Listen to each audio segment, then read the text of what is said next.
call. Roll call, please. Mrs. Salzer? Here.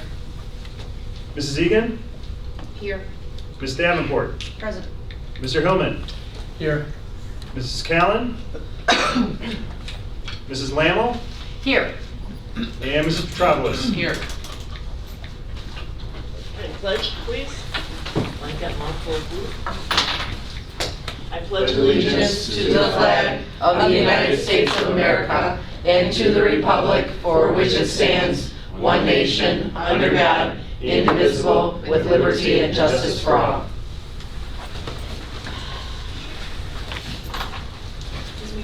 Okay, we have Pat Callahan, and you guys were here before. And Corey? Corey and, Tammy. okay, sorry. That's okay. They are our guests today, and they're gonna help us work on our non-referendum, I hope. That's your choice. Yeah, I hope.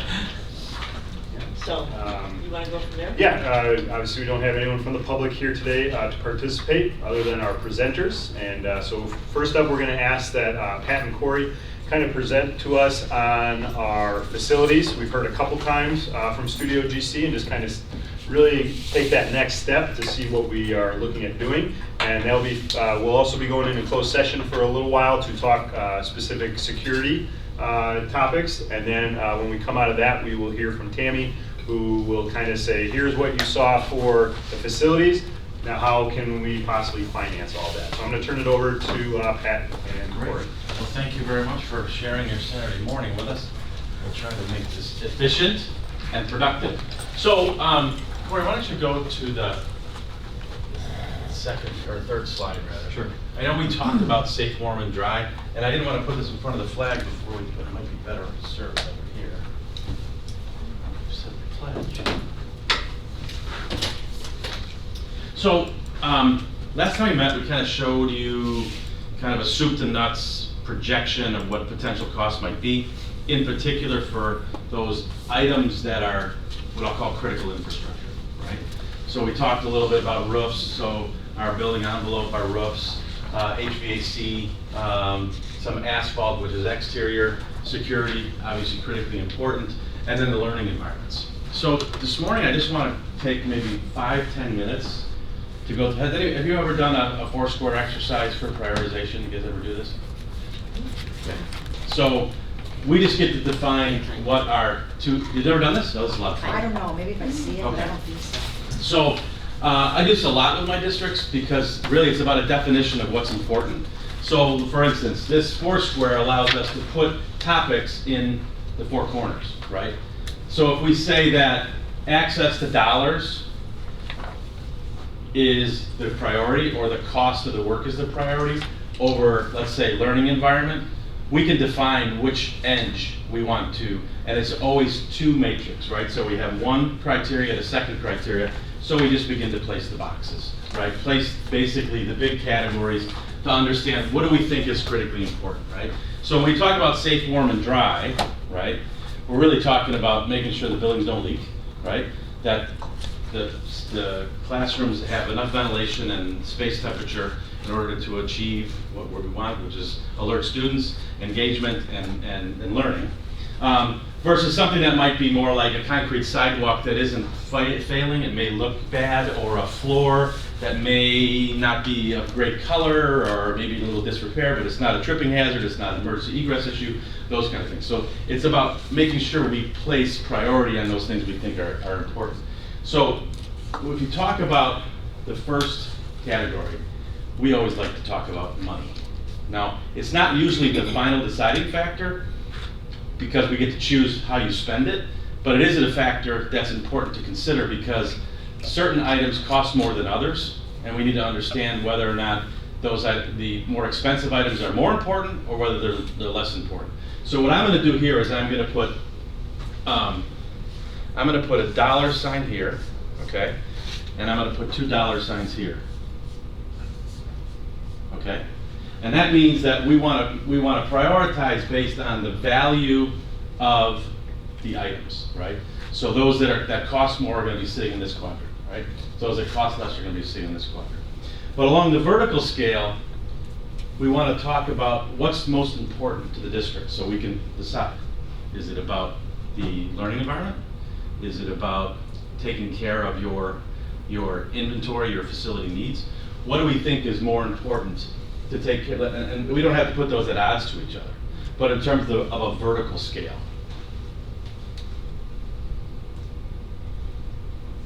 No takers? Are you looking for a specific? No, I'm just looking for some criteria to weigh these two things against each other, so we can begin to place these things. Because quite frankly, it really doesn't matter what scale we use, horizontal and vertical. Ultimately, the items are going to fall roughly in the same location. So what will we use as an offsetting criteria to money? Infrastructure? Yeah, sorry. I guess one thing I would think, maybe, I don't know how it could come into play, but how urgently we need something done. Yeah, perfect. So I don't know how to semantically Urgency. put that. Urgency. Urgency. Right, urgency. Urgency. So let's just say that for argument's sake, we want to put things that are more urgent near the top. So we'll call this urgent, and we'll call this just less urgent, all right? So how critical in terms of time frame, juncture, point in time these things are. So let's talk about site work and playgrounds. Just as a topic, nothing specific, don't have to look at a particular playground. Where, based on dollars and cents, sometimes those can be pretty pricey, but do they have high urgency or low urgency? Haven't we taken care of a lot of that with Yeah. the shaving down and stuff like that? is low urgency. Yeah, that's why I'm saying I think it's low urgency. They've Okay. done a lot of work on that. My Yeah. only issue with the urgency, just because I don't know, is there any issues with the playgrounds that someone can get hurt, or is it just visual stuff? So I would say that, so let's break this down. We have asphalt playgrounds, right? I think the district has done a good job of caring for it, seal coating it. There are areas that needed, maybe were uneven, but they've been patched. So the district can maintain those things. So given that criteria, where would you kind of put and also the concrete walks have been shaved down so there's no tripping hazard, so the district's managed that. Be lower. I would say low then. Yeah, under the chart, I like that shirt, yeah. So I like Chrissy's under they the chart. tend to be a little higher, so probably would fall in this category. So we're gonna put the, A little higher cost sense or? Yeah. Low urgency, high cost. That's what he's saying that order is.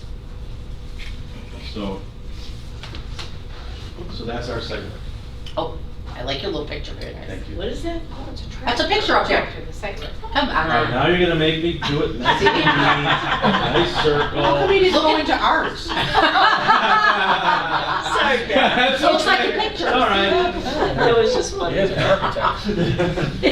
All right, so let's talk about security. And in terms of dollars and cents, I would say at this point in your kind of timeline, we're talking about really some lower cost values for more security with high rates. Higher Do you agree with that? urgency. All right. Well, Mike, Stay I have a question though about the security, because some of the security isn't a matter of like changing things. Some of it does have like building envelope, not the envelope, but the finish, you know what I mean? Like changing the structure. I know when I first came on, they were talking about Ridge Central, that whole changing that doorway and Yes. changing that thing. So would that make it more pricey due to that? And it's kind of like together. You don't have It's up. to make it safer though. But I think Right. comparatively, it's still. But I know, I'm just saying, like, doesn't that, like, some of that security does Yeah. do some of that learning environment with it? Because that does give you a better flow to Same thing the, at the hospital. you know what I mean? But do we Like, really know all of our security needs and what we need to get to? Yeah, What true. we really want? So let's start with, when we discussed last time, what is the first thing we need to control?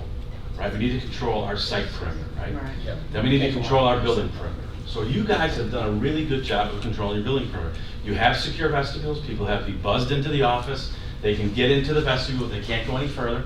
So yes, if they're in the building and they're let in, at Central, they have, the whole building to get into, but they still have to go through the office, right? So while it is an inconvenience and maybe it is a bit of a constraint, it does provide a level of protection right now without spending anything.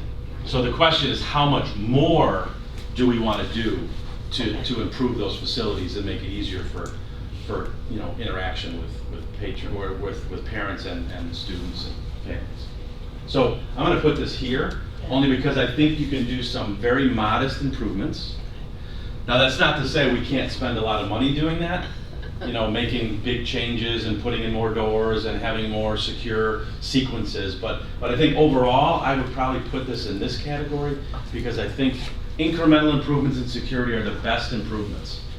Because when you try to make a monumental improvement, you're trying to predict people's behavior, right? And you've invested a lot of money in trying to say, well, certainly someone who has, a weapon is going to come through the front door. And then you put all the money in the front door and realize that there's 17 other doors in the building, and the likelihood of them coming through the front door is probably pretty low. Yeah. Right? So anyway, so I think that's a good way to prioritize. Actually, I think I'd move that a little more towards the center, actually. Towards here? Yeah. All right. And the reason for that is because I think there's security issues that we need to discuss on the perimeters of the building, outside of buildings. And that can be a cost factor. Not extremely bad cost Are you factor. talking about cameras and stuff? Additional cameras? Lighting, Can you security cameras, additional cameras. Okay. All right. Okay, that's good. I agree. All right, so let's then take, I don't want to put these at odds with each other. Okay, good. Back. Man. Time to go home. That was quick. Wow. Wow, you guys are good. Everybody loves it. Yeah. That's 15 minutes. Woo-hoo.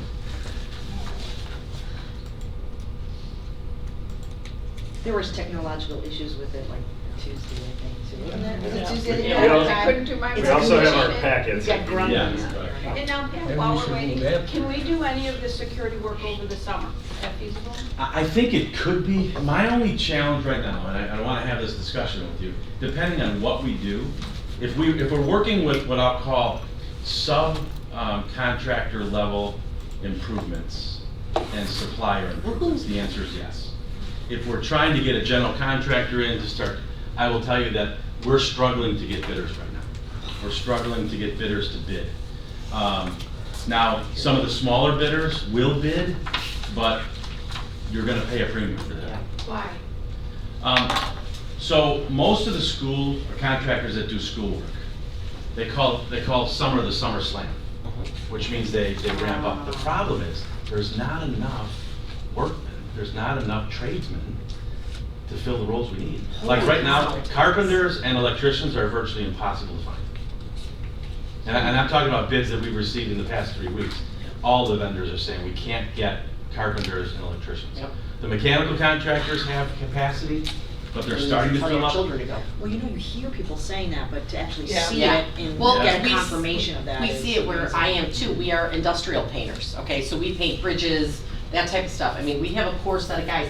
We have millions upon millions of contracts that I'm like, how the hell are we ever gonna get to it? Because it is a very specialized field. You have to be able to sandblast. It's just like, and people wanna be apprentices, but you can only take on so many apprentices. It's just like, people, I think about my children of, what, this is an area that like is gonna really be like problematic come 10, 15 years down the line, or it's already now, but it's gonna get horrible.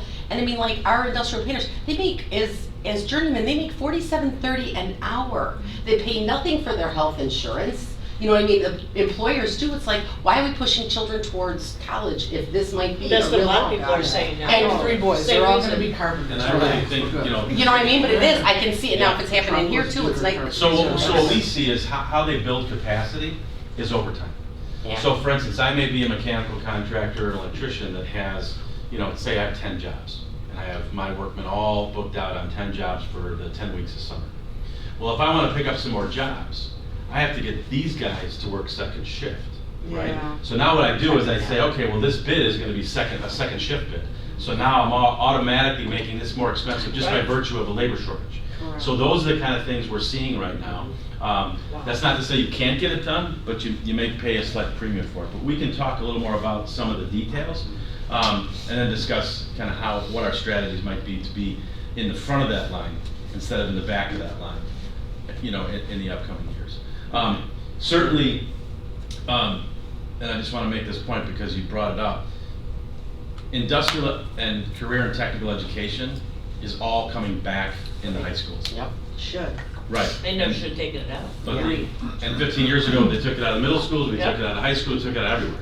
And we are really suffering in the trades right now, really suffering as a result of that, because kids don't want necessarily to work with their hands because they're told they don't have to. Well, that's fine, but there are other mechanisms by which there's the ability to learn differently. And I will tell you this, I went down to Claridge, you know, the marker board people. For Oh, yeah. 80 years, Claridge. Mhm. And I was helping them work on a prototype. They asked me to come in and help them design it.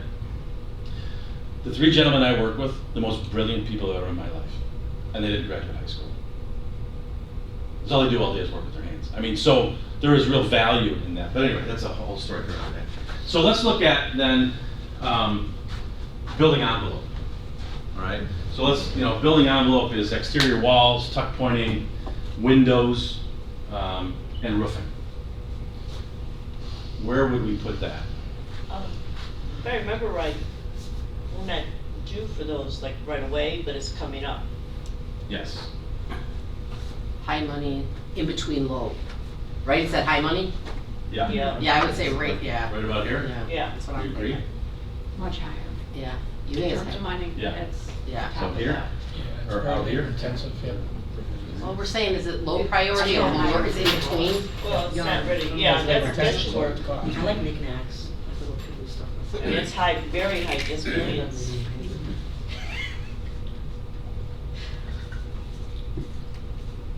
Now, Pat, you said, I think you said, what is he doing now? Putting windows so you can tell what it is. Yeah. I just want to make sure you see what I see. But you said last time, I think you said that if we had to get a contract, I mean, it's best to get all 3 buildings, but it's possible where we still don't do them all in 1 year. Yes. As long as we had the contract, So we do a multi-year contract or a multi-phased contract. okay. And do it over a period of time. And that gives you the advantage of buying materials in the first year, so you don't pay the escalation in the second or third year. The labor rates, every June we have a labor rate increase predominantly. Right. And so they're gonna have to project what those are gonna be. There may be It some. still slight locks them savings. in if we use the same Yes. company and the Right. same. Yeah, whatever number we get, they have to Yeah. honor into the second year. Yeah. So, but they may do some projections and, I still think there's savings in that, right? Right. They're gonna wanna try, because they gotta get the job, they gotta be low on bid day. Yep. So they're gonna try to be aggressive, and that's the way it should work. Okay, so let's talk about infrastructure. So that's HVAC, plumbing, electrical, and fire protection. Well, the fire protection thing has to be done immediately I think that's, with that. That's already I being like done. urgent. That's already being Yeah. done. That's already being done, Yes. so we can take that off the, That's not, so right now, Still a and you got cost. the maintenance grant, correct? Yes, we We do. got the maintenance grant to do that, to do Yeah. the improvements to the systems. So I think that, for our purposes today, It's is off the kind table? of off the Yeah. table, it's already being done. okay. HVAC, so, let's look at 3 buildings, right? Rooftops were replaced at Finley in 2004, I think, Yeah. something like that, Okay. right? With the And reconstruction, with the, just before the reconstruction, actually. The geothermal at Ridge Lawn is complete, right? So the whole building has been retrofitted. So now you're only talking about 2 buildings, or, well, Well, what you think about the Finley. these How roof- long are those supposed to be? these rooftops that you have up there are not, your simple package rooftops. These will probably last 30 years, Okay. right? So we do have some time. That's not to say we can't get them and maintain them and do some things to rebuild sections and those kind of things. So that work needs to be done, right? Okay. Because at Finley, you have the rooftop, which provides fresh air, heating, right? Uh-huh. Not in the classroom, so you don't have any units per se in the classrooms. There are a couple of isolated areas. right. And then you have Central, which has the system that was done during the reconstruction, but primarily it's a unit ventilator with some packaged rooftop units above.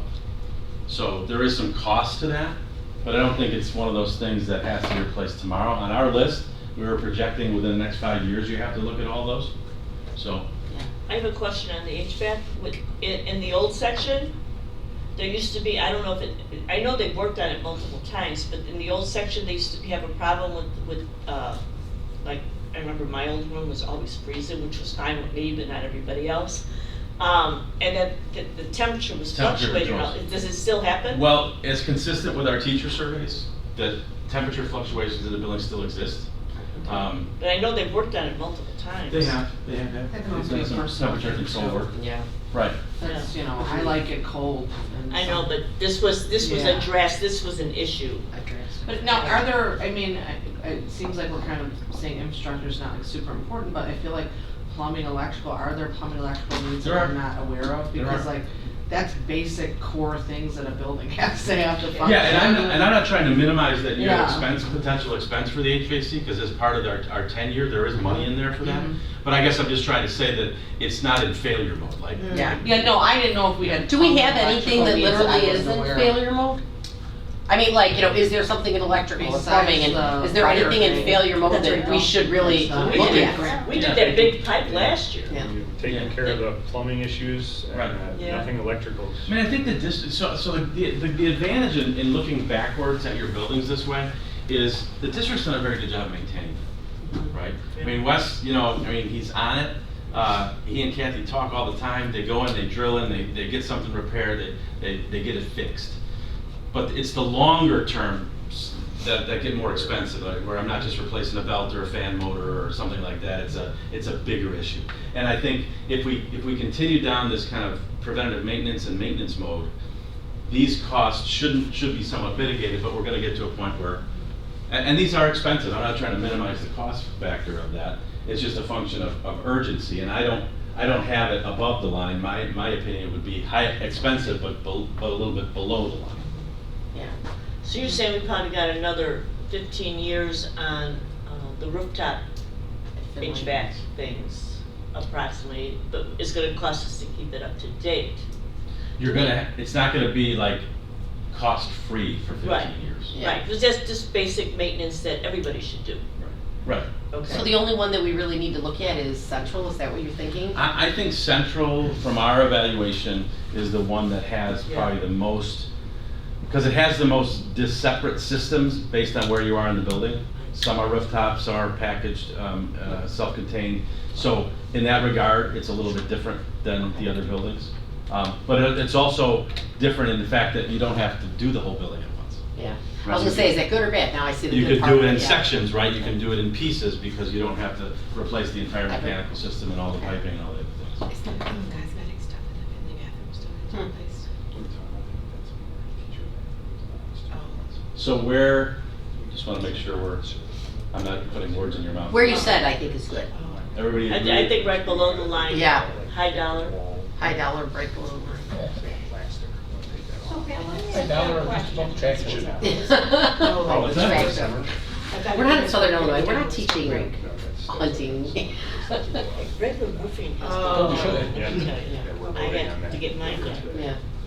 That's because everyone. And I got some paying from the down insurance, but, the microbursts, so they all got. Okay, can I yeah, I have. Yes. this right Okay, I here. understand the Nice. HVAC, you couldn't replace that in anticipation. How can you Yeah, I'd say my install $1,000. plumbing and electrical until you have an issue? Very good point, very good point. So electrical is one of those items where it's more about capacity and distribution. So let's look at that. So what is electrical? So electrical, you have this ComEd transformer outside, right? Then you have this switch gear inside the building, which is the levers that turn things on and off. And then you have all these outlets that go throughout the building, or power points to HVAC, et cetera. The age of these buildings still use the vinyl coated wire, right? So we're not in a position where we have cloth coated wire where the cloth actually breaks down over time, and now we have bare copper inside the conduits. Nice. The other advantage of being in Illinois and in the Chicagoland area is everything's in a conduit. So that provides extraordinary protection for the building. Right, and it's all grounded, the water service, et cetera. Electrical issues typically are at the terminal points. Bad ballast, bad motor, overheated, those kind of things. It's not necessarily at the switch gear, because I can tell you, I've walked in buildings that are over 100 years old and actually have the original switch gear, the original fuses. So a lot of the problem with electrical occurs at the end of the line, okay? Or the need for e-learning, Yeah. right? and now you have to raise how much capacity you have in plugging things in. So electrical to me, in this regard, is the bridge between the learning environment and infrastructure. And why I say that is, it really is all about this, right? So lighting today is the lowest cost because you can get rebates from ComEd. Yep. Biggest impact in the classroom. And why I say that is, you know, the yellow lights from fluorescent, right? Not only do people get headaches, right? But it also is poor quality of light for task work, right? So we put in LEDs, and we talked about this last time. Now we can start changing circadian rhythm. We can actually help teachers with a new tool that they didn't have before in. And they didn't even realize that they needed it as much. Do you know what I mean? Right. But it's a reasonably low-cost installation, and I know you guys have been working on it. It's a low-cost installation, you get rebates for it, that bridges both of these environments. So we talked about today, by prioritizing this, that we wanted to ensure that every dollar we spent had an impact on this, right? How do we continue to link these? You know, if we do HVAC, are we actually improving the learning environment?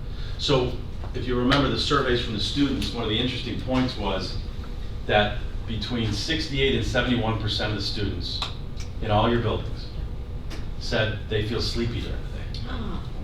All right? They did say that. Now, is sleepy during the day, I didn't get enough sleep last night, stood up too late? Is it the classroom environment is not churning enough fresh air? Is it we're not stimulating enough movement and activity to, you know, excite ourselves and get ourselves focused and re-engaged? I don't know. But it is an indicator that we should consider when we make these changes, that is an impact on our kids because they told us so, right?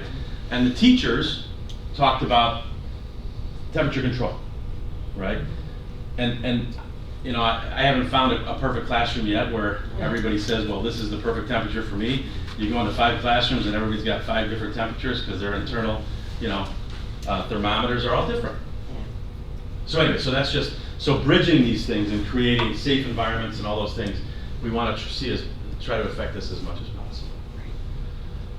Okay, so let's talk about learning environments since we haven't put it on the board yet. And I don't care if you split this and say part of it's here and part of it's here, and we define what part's here and what part's here. But it's what we're here for, right? I mean, it's the reason the buildings are open, the teachers are here, you're here, is the learning environment. So where do we put learning environments on the priority list?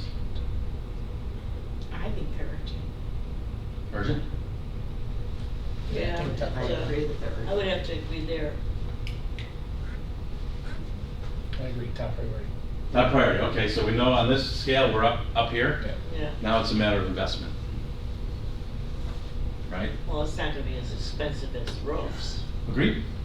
And I think learning environment is such an interesting area because there are things with lighting and furniture and things that you Right. can Intermingled, they're do. either- But also the biggest impact in the learning environment, and I'll argue this, is not the lighting, it's the teacher in the classroom. That's why I don't know I if would it's the agree with highest that. priority, I kind of disagree with everyone. But I will say it's a combination of both. And Yeah. what I've seen is there are teachers who are ready for flexible seating Yeah. and would do awesome with it. There are some teachers who you would put flexible seating in and They'll sit in the they corner. would learn how to use it well. And then there's others who just say, okay, that's good, sit down. So it's finding a way to balance bringing new things into the classroom Right. with the education of that as well.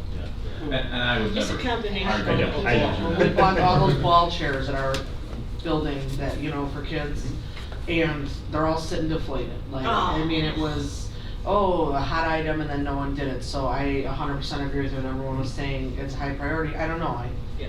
But there are I'm certain- on the fence about it. I do think that there's things that could be fixed, but again, if people are not, as I like to say, drinking the Kool-Aid and using the stuff, then it's Right. just money we're throwing out, and they're still gonna do the same things that they've always done Right. in their room. I don't know how I feel about it.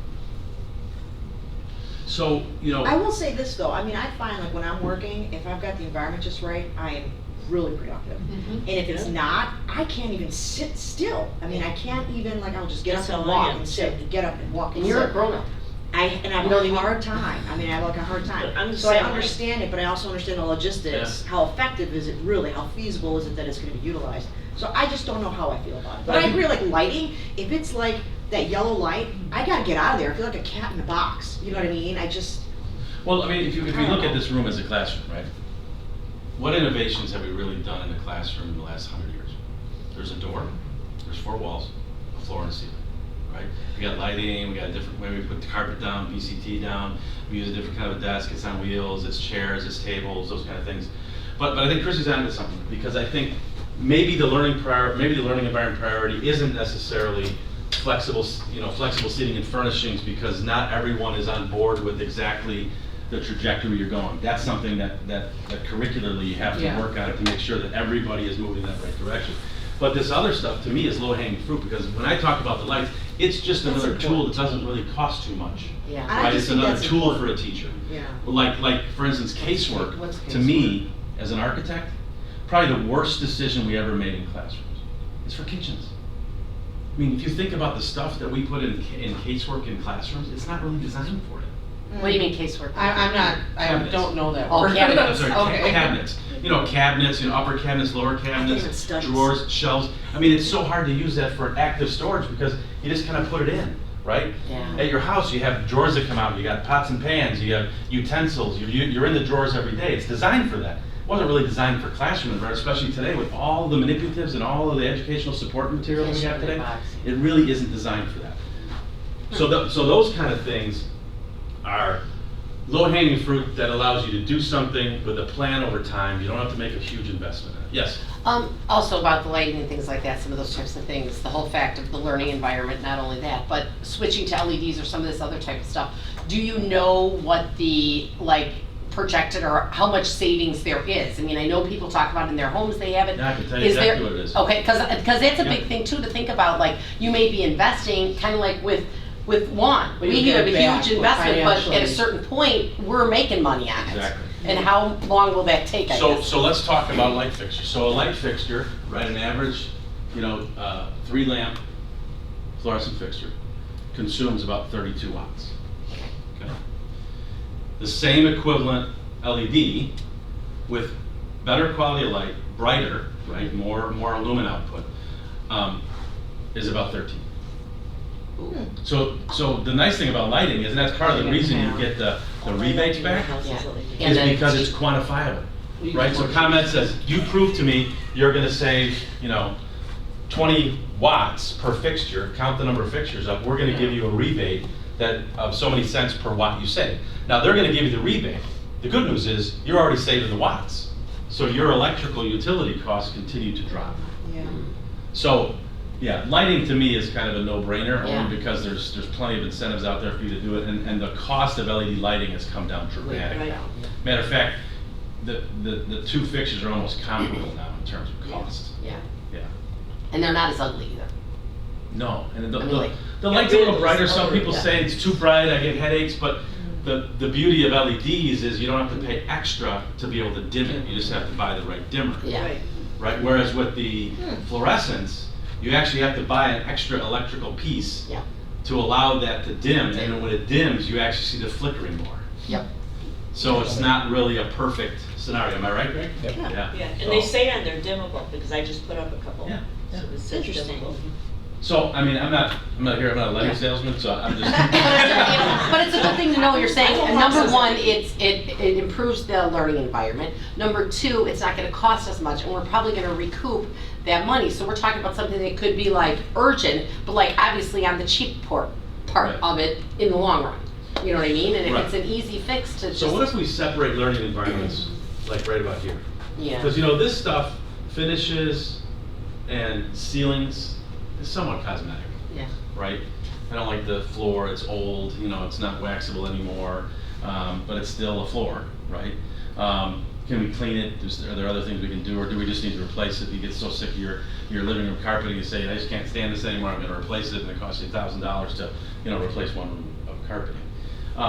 So how would we break those up in terms of what's urgent and what's not urgent? Can I ask a question that is kind of maybe unrelated? Because I absolutely agree with Dr. Thorns when he says a dynamic teacher can really usurp Mhm. over a Great. lot of the chairs or the way you say. I mean, if you have a dynamic teacher, you got kids like in Afghanistan that are learning in the dirt, and with a good, you're gonna learn. Yeah. You've got that Right. enthusiasm.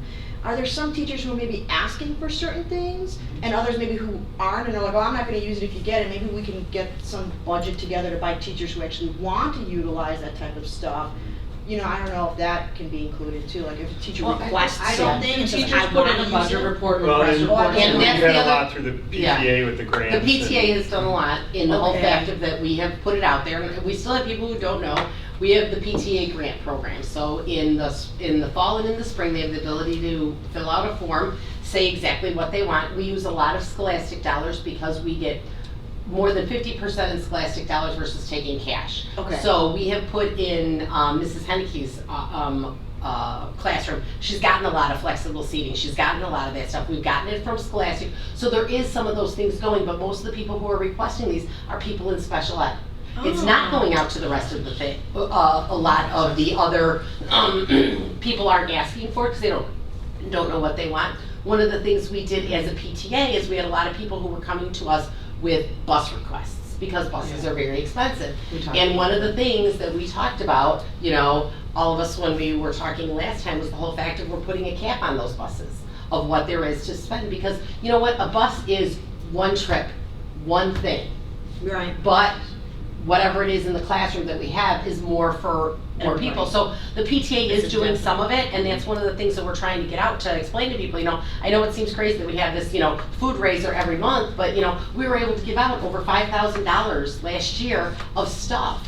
But And that doesn't PTA include should be enhancing, we should be saying this is a priority of our Right. district. These are the funds available and figuring out a way to see who else wants them Yeah. besides just Yeah. special The ed nice part about it though classrooms. is that you can talk, say, hey, you know, I know Mrs. Henneke has them, this other person has them, there are some people in there who are using them.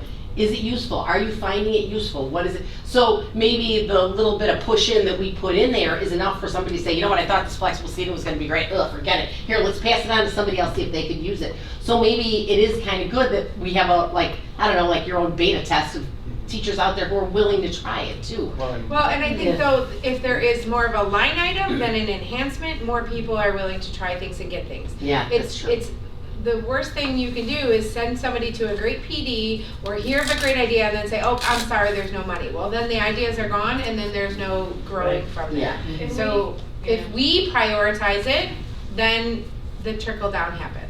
Okay, and this, I've got another question that might be completely ignorant. Do teachers not do like continuing education? Do they not have Yes, they continuing do. education requirements? Do they not know They- that there are studies maybe that they They are do, like, but- I'm interested in, are they not proactive in They, that themselves? they definitely do, but Well, they I'm don't sure you guys have necessarily business go to services, those specific things, I like, gotcha.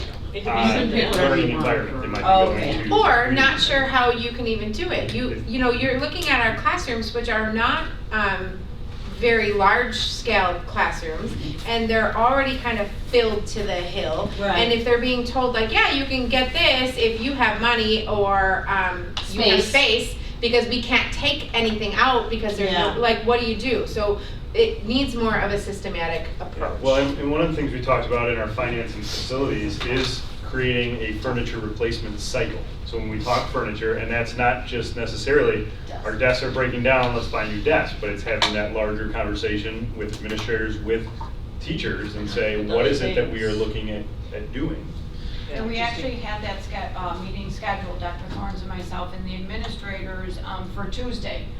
Because I We will know- not be hosting that. Well, I mean, I feel like it would be a really great idea to kind of design a classroom in terms of getting functionality, what we think would be best placed, pricing of that, so that we have a general idea of what this could cost, and then going from there and seeing like where there's interest, or, you know, if you just throw in a ball chair here and there, that's going to do nothing. Yeah, But if we know what we're looking at systematically, and then we know where there's buy-in, and then maybe it will grow, but there has to be whole things put into place first. Kind of like how We your got Starbucks and drawings. stuff like At that least a have like couple their classrooms their in each building. flagship store that has this, like, here, this is what we'd like to do. Is this something that teachers can work with? Is it something that they like? And is it something that we replicate throughout, as opposed to, like you said, a couple things here and there? And I You know think what the mean? first question is gonna be like Dr. Thorne said, is there any indication that it actually makes a difference in the education of the students? Because if it just looks nice, and maybe the teachers might want it, maybe they don't, but really there's been no studies that show it actually makes a difference. So actually, there was a study done in It sounds like this is a big- 2015,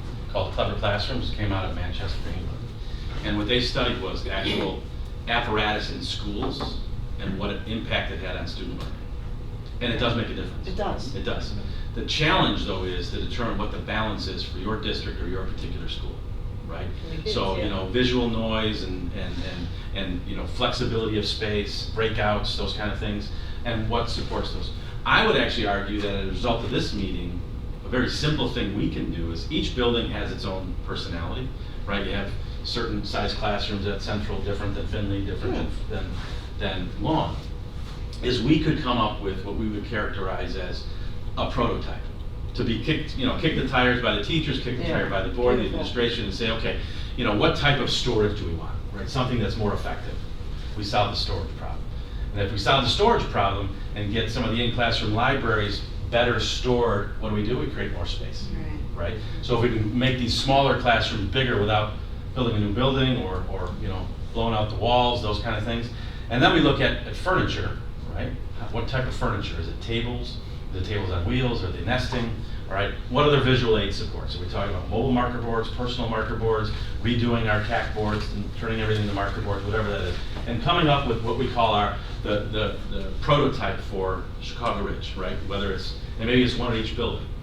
Then what you can do is if you wanted to make a very modest investment, put a pilot classroom in each building that models that. Just one. One or two. Right? Find a teacher and allow those teachers who are your rock stars or people who drank the Kool-Aid and really want to make a difference to begin to develop the strategies so that they can share with their colleagues. Then you could have kind of this long-range list of when we want to buy chairs, these are the ones we buy. It may not be one, maybe two, right? When we want to buy tables, it's this. So that by the time you look at a 10-year cycle, you now have re-outfitted the classrooms. And there are also, particularly at the middle school, Steelcase and Smith Systems. Now, Smith Systems is owned by Steelcase. So Smith Systems kind of deals with elementary level products. Steelcase delivers middle school to high school and to higher ed. But both of them have programs for leasing.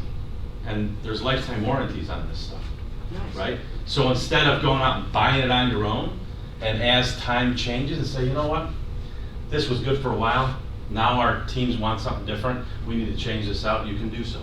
And I'm not selling furniture here either, I'm just saying that there's strategies from a financial standpoint that you don't have to come up with these big dollars. But I think having a plan, to your point, Tiffany, I think is really important. Having a plan, or at least an idea on where you're going to go, instead of just, hey, it would be great if we had this. Hey, it would be great if we had this. And we look at it in a little more demonstrative way, because we built the models for every building.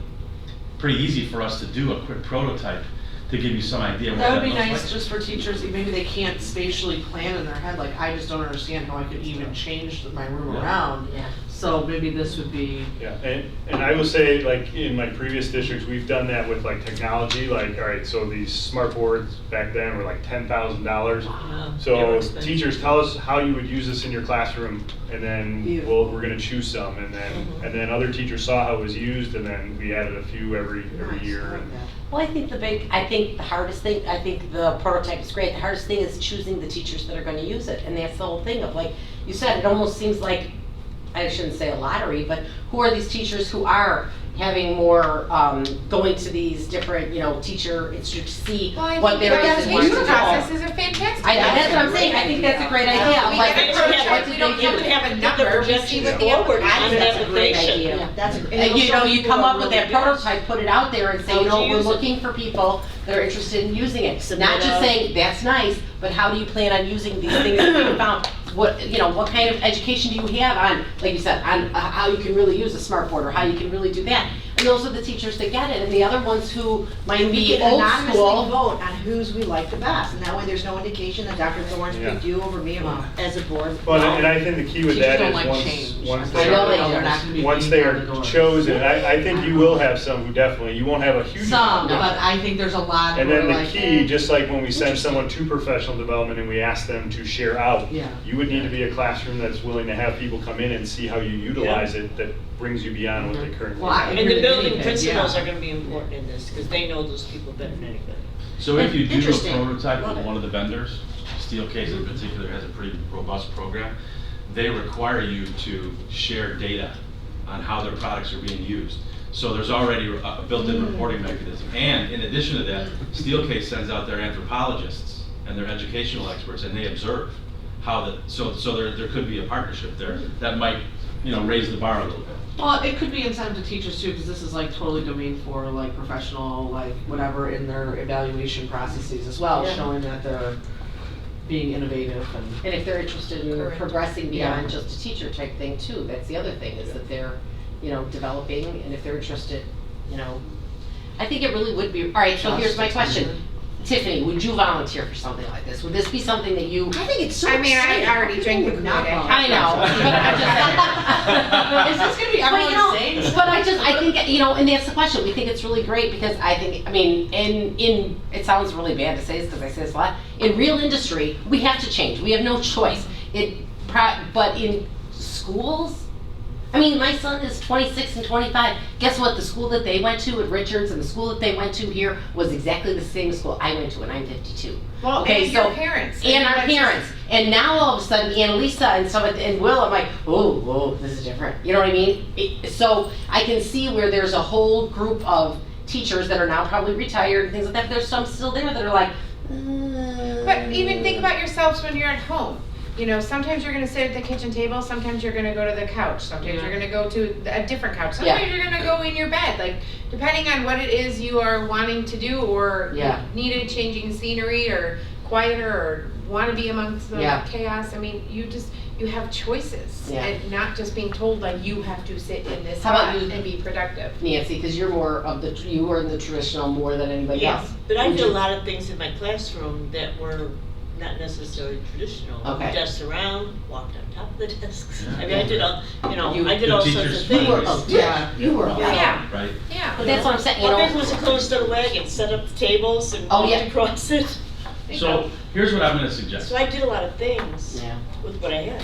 As part of a professional development strategy, we will donate our time to work on those prototypes for you with your teachers. So if you want a small group of teachers, if you want to do it in a larger group, if you have like a steering committee, if you will, and we'll build those prototypes for you or with you, and then be able to report back out, and then we can put cost models to them if you want later in terms of how you might migrate from point A to point B. I think that'll be helpful. And it's something that we do, so I use it for my staff as well, because I have to teach young architects more about schools as well. So it's actually a blast. And we can also use that time if you want to report out surveys to the staff, right? Kind of a learning experience for what. That's a good idea. So, Let's just see But- what you can do. In one of the classes that I recently took, we had to design our own classroom. If you were to be given just carte blanche, from the lighting to where the windows are, every Wow. bit of it. And just going through that process of where would I want cabinets? How many cabinets would I want? What kind of tables? What kind of seating? Where would you want windows? What shelving? Having to design the entire thing, thinking of just blank space, with no restraints, it was amazing to go Yeah. through that thought process. Space is Liberating, huge. isn't it? Space is huge. yeah, right. I think it would be overwhelming though too for someone like me. I had to change my seating in my classroom due to an extreme circumstance, and I had a very difficult time doing it. And I'm kind of crazy. I do wild stuff, but I had to take my desk and make them into pods. And space wise, I think even for me, I'm willing Space to is do different things. It was hard for me to aesthetically figure it out. That's because desks, and I have lend pod desks themselves which are to even bigger. moving things Yeah. around Yeah. flexibly. Well, I think Smash my that's fingers. the benefit of Yeah, having us in the lots of room. We space. can help facilitate that and kind of take that. That's what I like, the unfamiliarity. idea that you can give them a Yeah. vision if they can't get there. Yeah. So let's I had 30 decide where we're kids gonna one put this. time. And again, I don't care if we break it into Yes. two pieces, I just wanna know Kids went out. where you think in terms of priority based on this conversation, we should have it. Well, I'll speak up. I think it's a high urgency, and I think we need to allocate as much money as we can, and then some. Okay? But we need to pilot, we Yeah. need to I think that's it. I think for our purposes, in Yeah. terms of where we put it, I think everything we just talked about is gonna happen, so you'll have more information, but I think Yeah. it's just a function of not losing sight of the fact that, you know, this is the primary reason the buildings Yeah. exist, right? So, I mean, it's definitely, I agree with Tiffany, It's it's high an priority. urgency. It's definitely urgent, That has. to and do it just with- depends on, you know, well, we it's can- kind of in the middle we can because. put it in the middle, because you can I'm spend in more or less. middle Should we break it into so- two, or just leave it as one? I think it should be right where all 4 boxes intersect. That's what I'm I'm in thinking the too. middle of urgency with it until I get an understanding of how many people are going to be It can wanting move, this it. isn't a. Yeah. I like the middle because it It's is. permanent marker. But he made a little arrow the one Yeah, time. now I'm just You know- gonna make that a bullseye, so I'll know what that There is. we go, there you go. Yeah, it's not AutoCAD software. Yeah, and the reason that I think it belongs there, you know, because I know what you're saying, but I just think there are so many other pieces of this, the electrical and stuff like that. Some of those things are gonna push Yeah. into that learning, you know what I mean? And there's a lot of stuff Right. that are gonna, you know, I just worry about structure. I mean, like, you can put a, you know, a dress on a pig, like if the building's falling apart, you don't want it, doesn't, yeah. if the room looks nice, I have a lot of Lipstick on metaphors the in Yes, my. you do. I know, lipstick on a pig, I am I an English understand. teacher, and I use a lot of metaphors. I just feel I like the can lighting use that one. is probably, you know what I mean, like, I think of like structurally having a place for them to be in. Well, I think for our purposes, the obligation is on us. Yeah. That as we build this plan that has money attached to it, it's our obligation to identify for you, the board, so you can identify the community and teachers, how every investment you're making, every dollar you're spending has an impact on the learning environment. Right. Right, I Yes. think that's important for us to continue to make sure, it's not, oh, we gotta replace the roof. Well, why are we replacing the roof? Well, the roof is leaking. Well, where's the roof leaking? In our classrooms. It makes us, you know, these are the reasons why that's a problem. And just so you have that information to be able to share. And we Well, wanna- and some things have to be visual, which is Yeah. why I think it's a high urgency for the learning environment specifically, because you know, the worst thing you can do is have, you know, approve a bunch of money to spend that nobody sees what it's actually doing, and then to have griping teachers, I can't believe they just spent all this money when this is what I needed, and we don't even know what it is they Yeah, needed. good point. Right. And if we need to do more survey work, you know, to kind of go through some of that along with this kind of prototype process, we can certainly do that. You know, be more targeted, more specific. But again, you know, I don't want to put pressure on the curriculum side of things, because I do agree with all of you that if you can give teachers, I mean, I've certainly given teachers brand new classrooms with flexible learning. I walk in, it looks just like a traditional classroom, it's just all in rows. Oh yeah, just rows and chairs, because that's what they're familiar with. So I mean, we got to be really thoughtful that this whole PD side of it, and so you can't have one without the other. So Okay, I have a really weird question, because it's been a long time since I was in school. Are they, of these new people who are going through becoming a teacher, is this stuff that's going on? Yeah, they're doing it. Yeah. Do you know, I mean, is there more of it? There was very little when I did this 10 years ago. Yeah, they're You doing know what I it, mean? and have been for some time. Okay.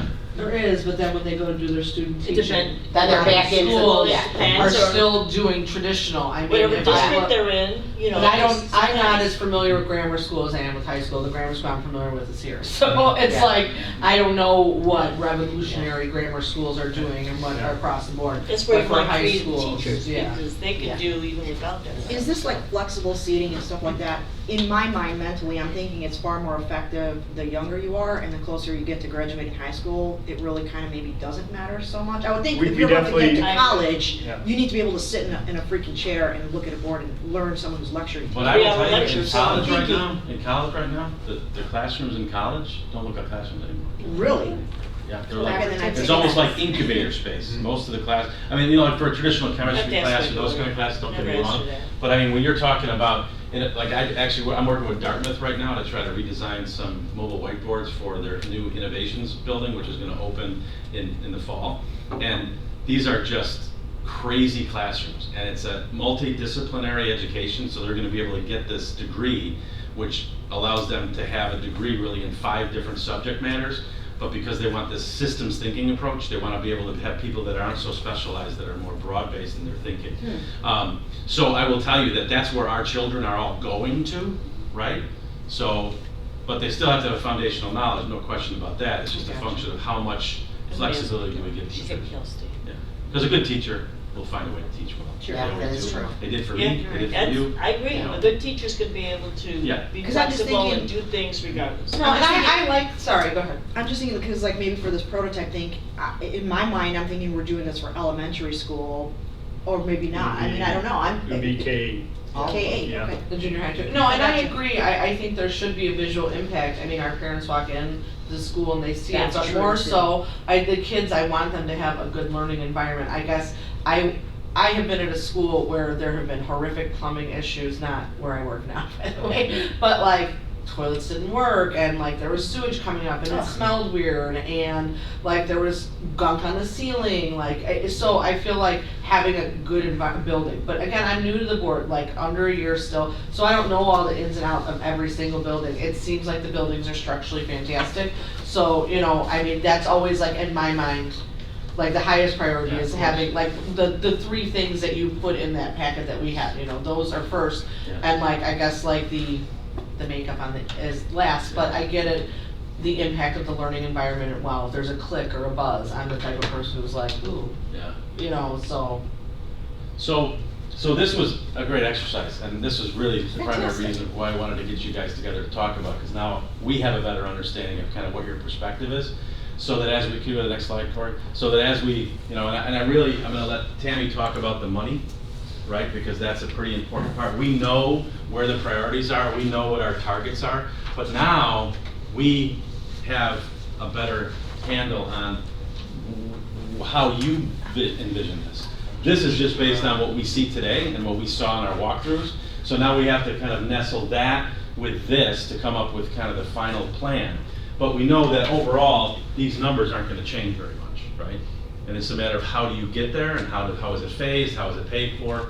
So I don't want to spend too much time drilling into the individual pieces, because this was the real reason I wanted to get together this morning, and you guys have been fantastic to get us this far. Unless you have any. No, I just want to make sure before that leaves, we get to take a picture of it so that we have it here in Sure, the office. you can have it. Yeah, I'll take it.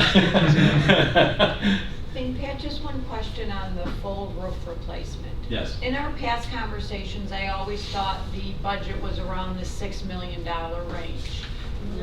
Talk a little bit more about why we're only looking at 3 million here. So part of the strategy was so the roof replacement here for the buildings, so we have roof here. Right, Corey? Okay, then we have so this is the escalated cost, this is the actual cost, right? So there are new technologies, and roofing costs have changed.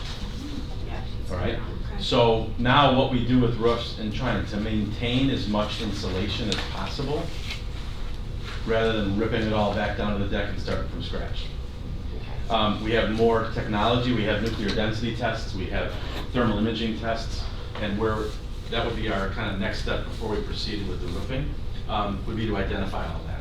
Because we don't want to tear off dry insulation that you paid for once. You shouldn't have to pay for it twice, simply because it's easier just to rip it off and put it back on. But it's more cost effective to leave it in place. If it's wet insulation, we want to get that out of there. Right. Right? So that's the only real difference in taking a much more targeted strategy on roofing in terms of replacement. Yes? So does that mean when you put the roof on, you're going over No. current? We would take off the surface, right? Okay, So the the hot roof, right, the hot roof, you take off the plies off the top, then you, and then see what's underneath.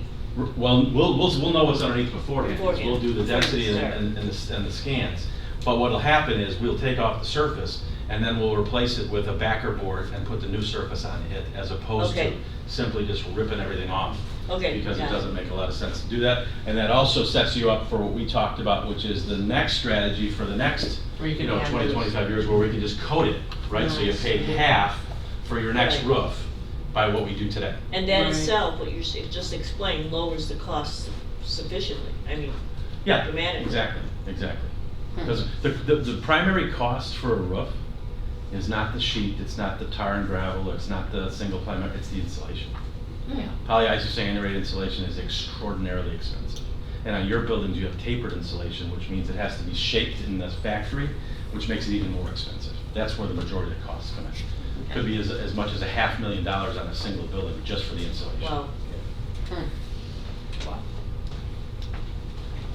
Okay, so when do we wanna, you wanna let Tammy go and we can talk about security at the end, or how do you wanna? Yeah. Would that be fine? Yes.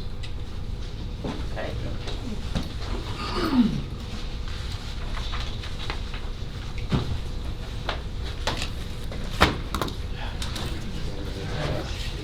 I have books. All right. We have to announce. Thank Yeah, you. Well, there might be an extra one. And Tammy, before you go, we do need a motion to adjust the. Oh, I'm sorry. Understood. Would you like one? If you have it, only if you have an I'll make a motion to, Only what do we have to do, if- rearrange We have the to Yeah. adjust the agenda? presentation, the Yeah. finance Okay. presentation. All right, I'll make a motion. I'll second the motion. All those in favor? Aye. Carries. Hey, look at you. Yeah, I'll do it. I had to make Oh, this all got one myself. both ways. Oh, sorry. Did you want one of those Everybody's got one. books? I got one. Oh, okay.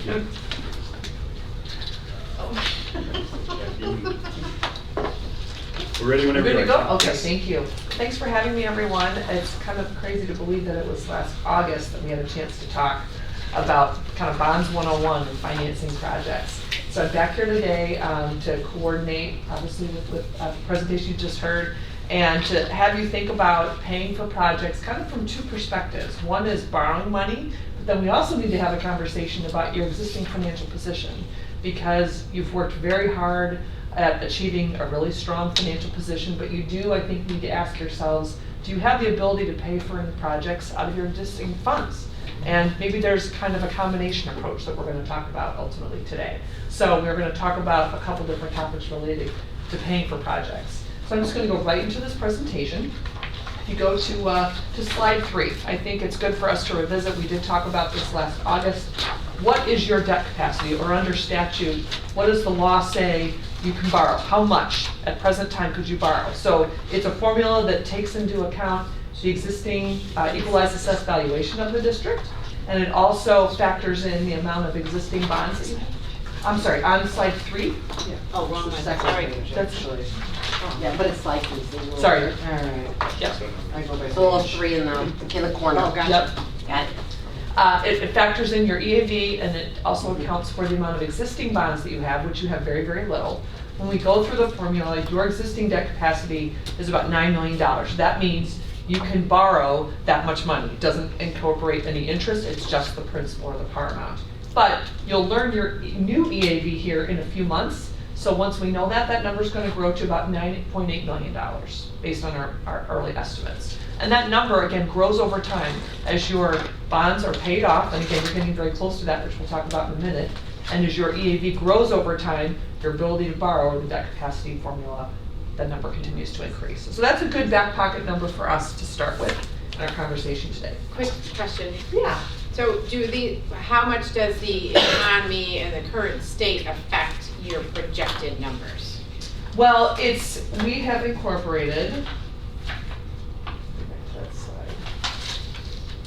well, you're in a triennial reassessment pattern, first thing to be important. So every 3 years, your EAV kind of takes a bump, and in between, there's smaller adjustments. So your triennial number, your EAV isn't until 2020. So the levy year 2019, the one you just adopted in December, that's the number that we're gonna learn here very soon. We've assumed it's flat, there's no change Okay. for this year. Okay. After that, we assumed a 10% bump, but it's a good point. There's a lot of different things that go into determining the triennial assessment number.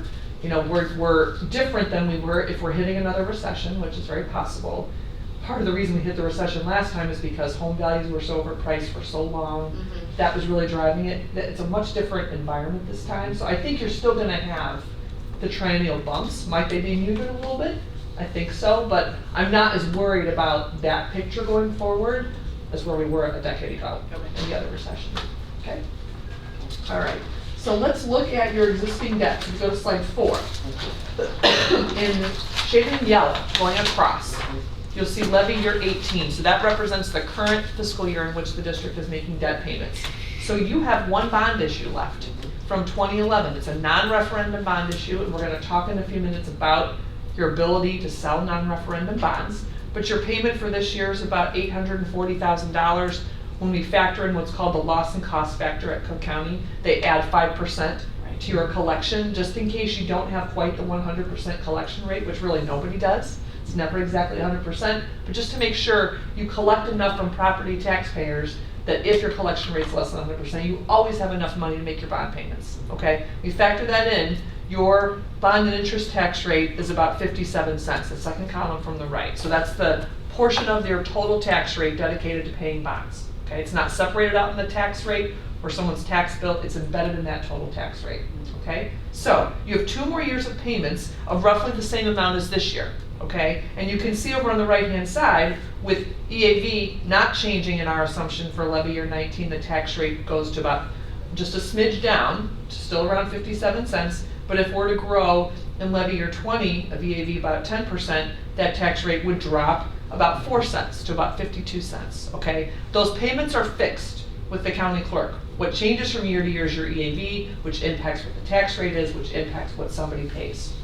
Okay, does that all make sense? But you are debt-free then. If you go to the next slide, I like looking at it this way too, with a bar chart. So, you are debt-free after levy year 20. So, when property tax bills are paid in calendar year 21, that is the last payment on your existing bonds in the district. And if you do nothing else as a board to issue more debt, no more debt, okay? But obviously we're talking about that today and what your options are for future capital projects.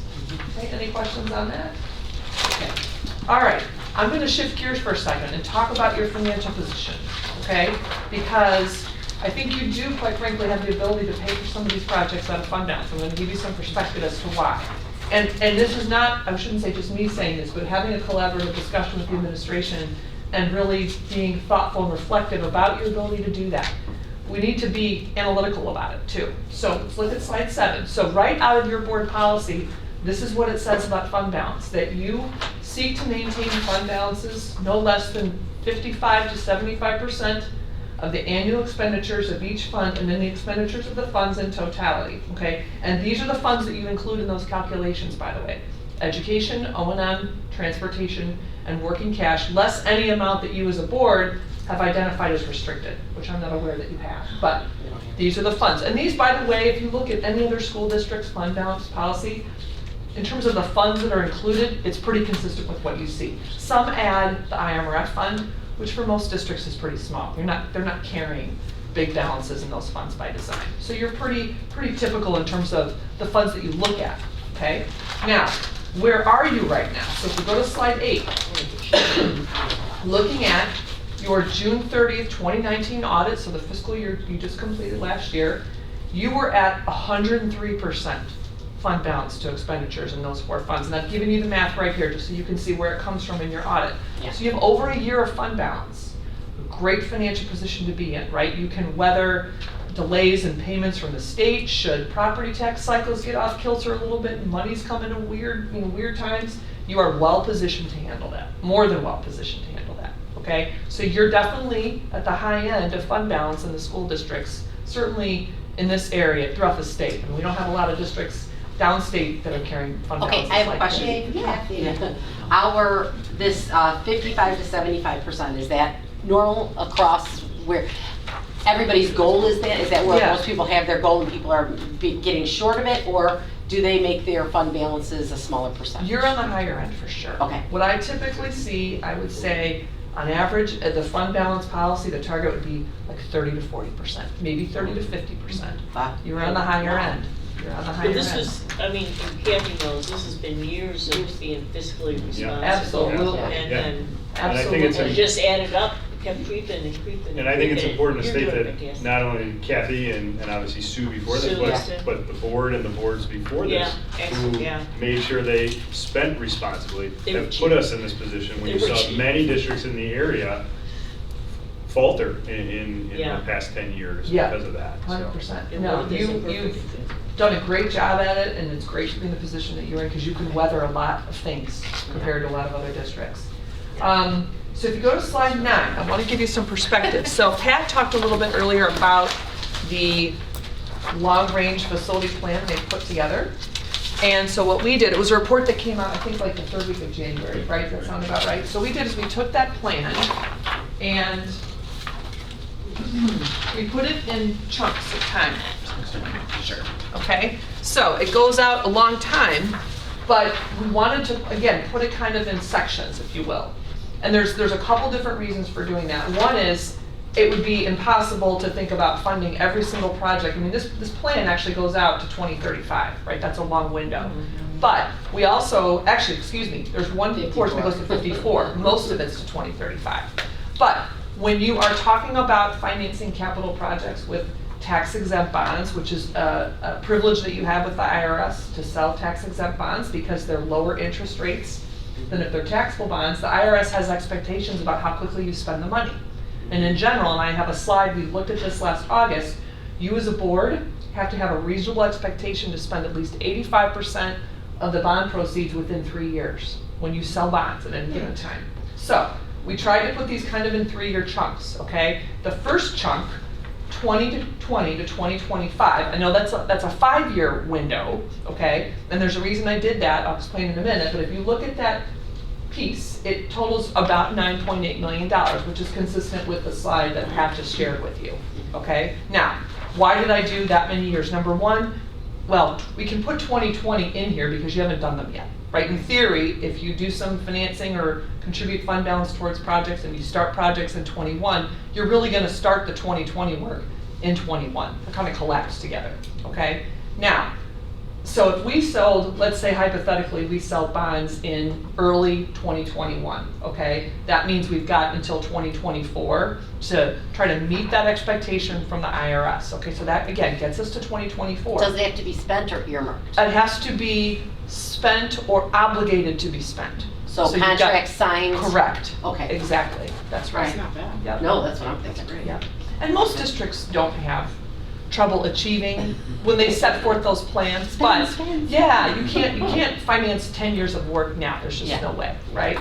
Now, I put in 2025 because when I did the math on 9.8 million, what is 85% of that? Well, guess what? It gives us enough room, we can put the 2025 piece in there, and we could still meet the spending target. That's why I did that. And then you've got the subsequent windows, 2026 to 29, 2034 to 35, and then 2054 again is kind of the outlier. But we've been very purposeful about what might this plan look like and how you might think about coming up with funding for it, okay? So when I go back to this presentation, I had in mind $9.8 million to tie to this spreadsheet as the first chunk of funding you need to come up with. So I looked back then at your fund balance, where you are right now. So every $1 million of combined fund balance from those 4 funds we just talked about that you might use for projects, if you use that, it's going to lower your fund balance to expenditures ratio by 5% based on your FY19 expenditures. So it still puts us at 90, yeah, so I quantified, so if we used 9.8 million just as a starting point, if you wanted to use all of that fund balance, it gets you to 49% of expenditures. Okay, so it's good to know, if we did that, well, guess what, we wouldn't quite be satisfying our fund balance policy, but at least we know what that is, and now can we come up with some financing options with that in mind? Like what might be the sweet spot that ultimately the board is comfortable using some fund balance and borrowing some money. Does that make sense? Yeah, Okay. we did start talking about. Yeah. And I think the good part about looking at fund balances, because I know in the past, of course, in negotiations at times, I know our teachers get all crazy about Sure. using fund balances, and fund balances you can't, because fund balances are like a one and done kind of thing, Right. as opposed to using it for Correct. everyday items. So I think this Right. is a good investment of what you can do with fund balances, and that's what all this was done for, to make sure that we had, stuff 100%. done. That's a great point. And I think about that point from the eyes of a rating agency, right? So every time you borrow money, you have to go through a credit rating review and get a credit rating assigned. So your credit rating on your 2011 bonds was a AA3. So the credit ratings go AAA, AA1, AA2, AA3, and then you get into the single A category.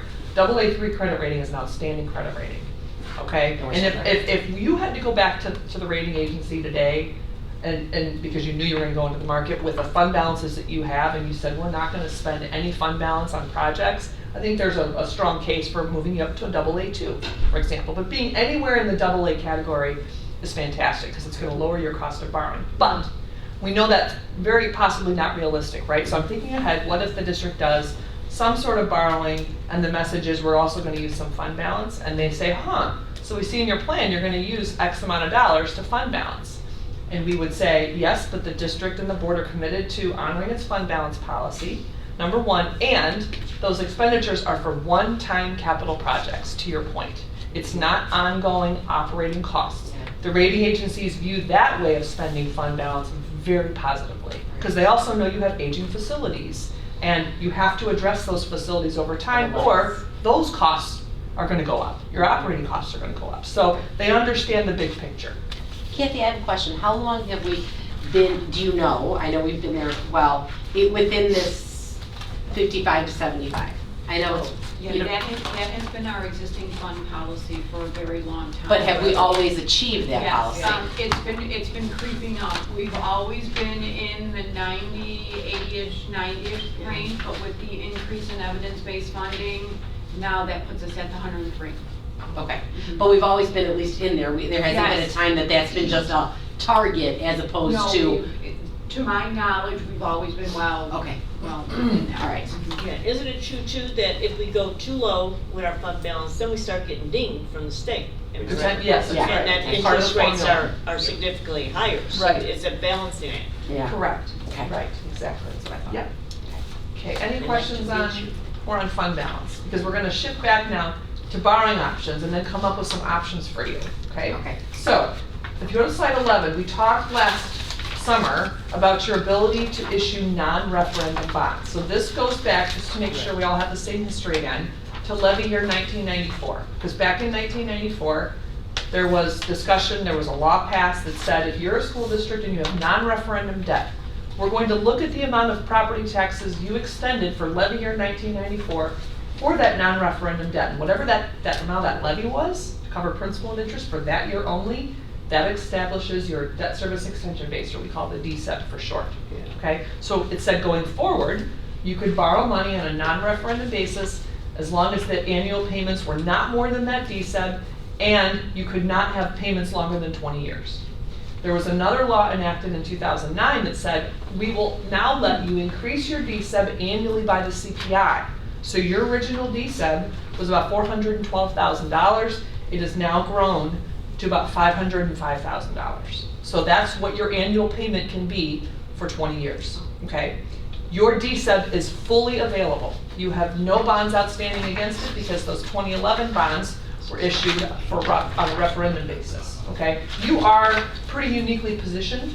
If you're thinking about other school districts, first of all, it's all over the map what the amount of DSEB is for a school district. There are some districts that don't have one at all because they knew back in 1993, 94, districts knew this law was coming, and some districts artificially went out and sold debt in the 11th hour to raise it. Some districts said, we don't think that's right, and if we don't have one, we're not gonna rush out and sell bonds because we don't philosophically think that that's appropriate to do that. And some districts said, we know we have some non-referendum debt, we're kind of live with what we have going forward. So it's all over the place. And then in terms of if you have a DSEB and how much of it's used, again, that depends on the district.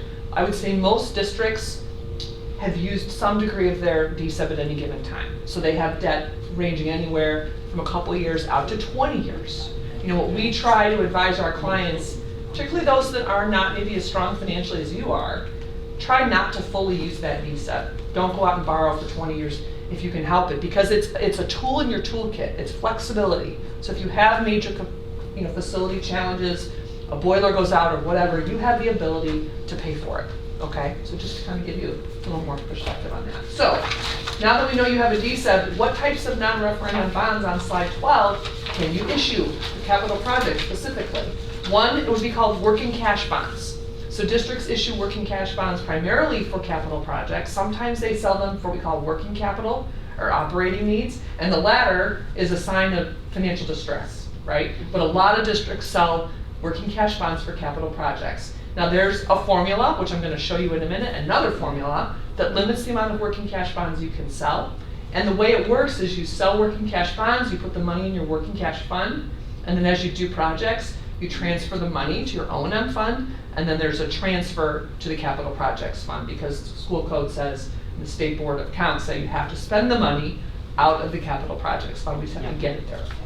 Now, sometimes districts have significant life safety needs, and they go through a process with their architect, and then ultimately submit documentation to the Illinois State Board of Education to say, these are life safety issues, and we've got to address them, and you get approvals from the state, and there you go. Now you can sell them as life safety bonds. Why might you do that as a district versus working cash? Well, let's say maybe your working cash limit, you're already there. You don't have the ability in the formula to do that. Another reason you might do that is when you sell any type of these non-referendum bonds listed here, you have to have a public hearing, much like you have the hearing for your budget or your levy. But for working cash bonds and another type called funding bonds, you also have to go through a 30-day petition period. So you as a board adopt a resolution of intent to issue working cash bonds, and then a couple days later, a notice goes in the newspaper and it starts a 30-day clock. And if during that 30 days, at least 10% of the registered voters submit a petition to the board, you've got two choices. You just stop your plans altogether to sell the working cash bonds, or you go directly to the voters and you ask for permission to sell the bonds, okay? With life safety bonds, you do not have that 30-day petition period process, because the thought of the state is, this is about safety of kids, so you can't stop that. So it just depends case by case whether your list of projects, could you cover all the projects with the designation of life safety? You may or may not. I'm guessing some would and some maybe wouldn't, right? So it's really kind of what you as a board are most comfortable with, okay? Now there are a couple other types of, sorry. When you're listing that what it is, can it be split? Can you list like this significant amount is going to be for life safety and this would be for working cash? Does that go into the application? No, the application that would be submitted is only for life safety. So it's only one or the other? Yeah. Okay, The approval process Right. would be Yeah. for the life safety components only. okay, that's good, I need to understand. And you could sell bonds though and say, this portion's life safety and this portion's working cash. Mhm. You could do that. And Life only have- safety, you don't need an approval, whereas like the working cash, you do. You'd have to go through that 30-day petition, right? And then you have to explain that to community too, Yeah. those questions. Right. But exactly. some districts use the life safety moniker and still do the working cash bonds. So during that 30-day petition period or during the public hearing, they can explain to the community that it is truly life safety issues that they're dealing with. Sure. So I mean, there's some strategies in there. Good point. Yeah. Okay. Right. Now, the other two types of non-referendum funding bonds, I'm not going to go into a whole lot of detail because they really don't apply to you in this case, but there are other ways to borrow if you had to. So if we go to the next slide, the working cash bond capacity formula that I talked about. So, like a lot of things with formulas for school districts and your ability to borrow, the main variable is what is your equalized assessed value, or EAV. It incorporates your maximum education fund tax rate. New to the formula though this past year is evidence-based funding. It's now in the formula, and it is a huge impact on the formula, not only for you, but for a lot of school districts throughout the state. So we collect all this, this data, put the formula together, take 85% of whatever amount we get, have to factor in whatever amount you currently have in the working cash fund, which our most recent number is about $1.4 million. So your ability to sell working cash bonds is about $11.5 million. That's pretty significant.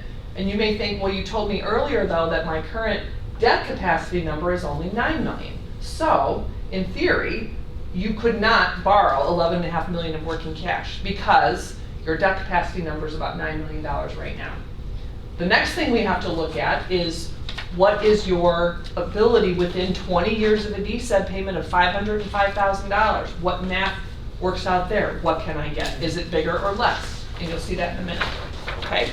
Now, slide 14, we've already talked about a little bit. I mentioned that when I handed out the spreadsheet. I just want to keep this in the back of your mind again because we need to be mindful of whatever you borrow, you've got to have that reasonable expectation to spend 85% within the 3 years. You also have to be comfortable that when you sell the bonds, you can spend or obligate yourself to spend 5% within the first 6 months. And that's usually not a hard thing to do either because you have things like architect's fees, other types of fees that you can count toward those expenditures.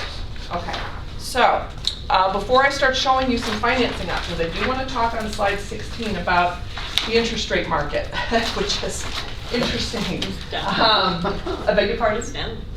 It's been an interesting ride. So and I know we looked at this type of chart back in August as well. So let me first give you context of what's in here, and then I'll talk about where we are right now.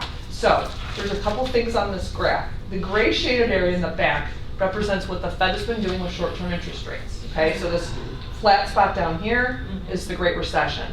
And then to the right of it is what the Fed was doing to raise rates. Well, now we're in this lowering rate environment.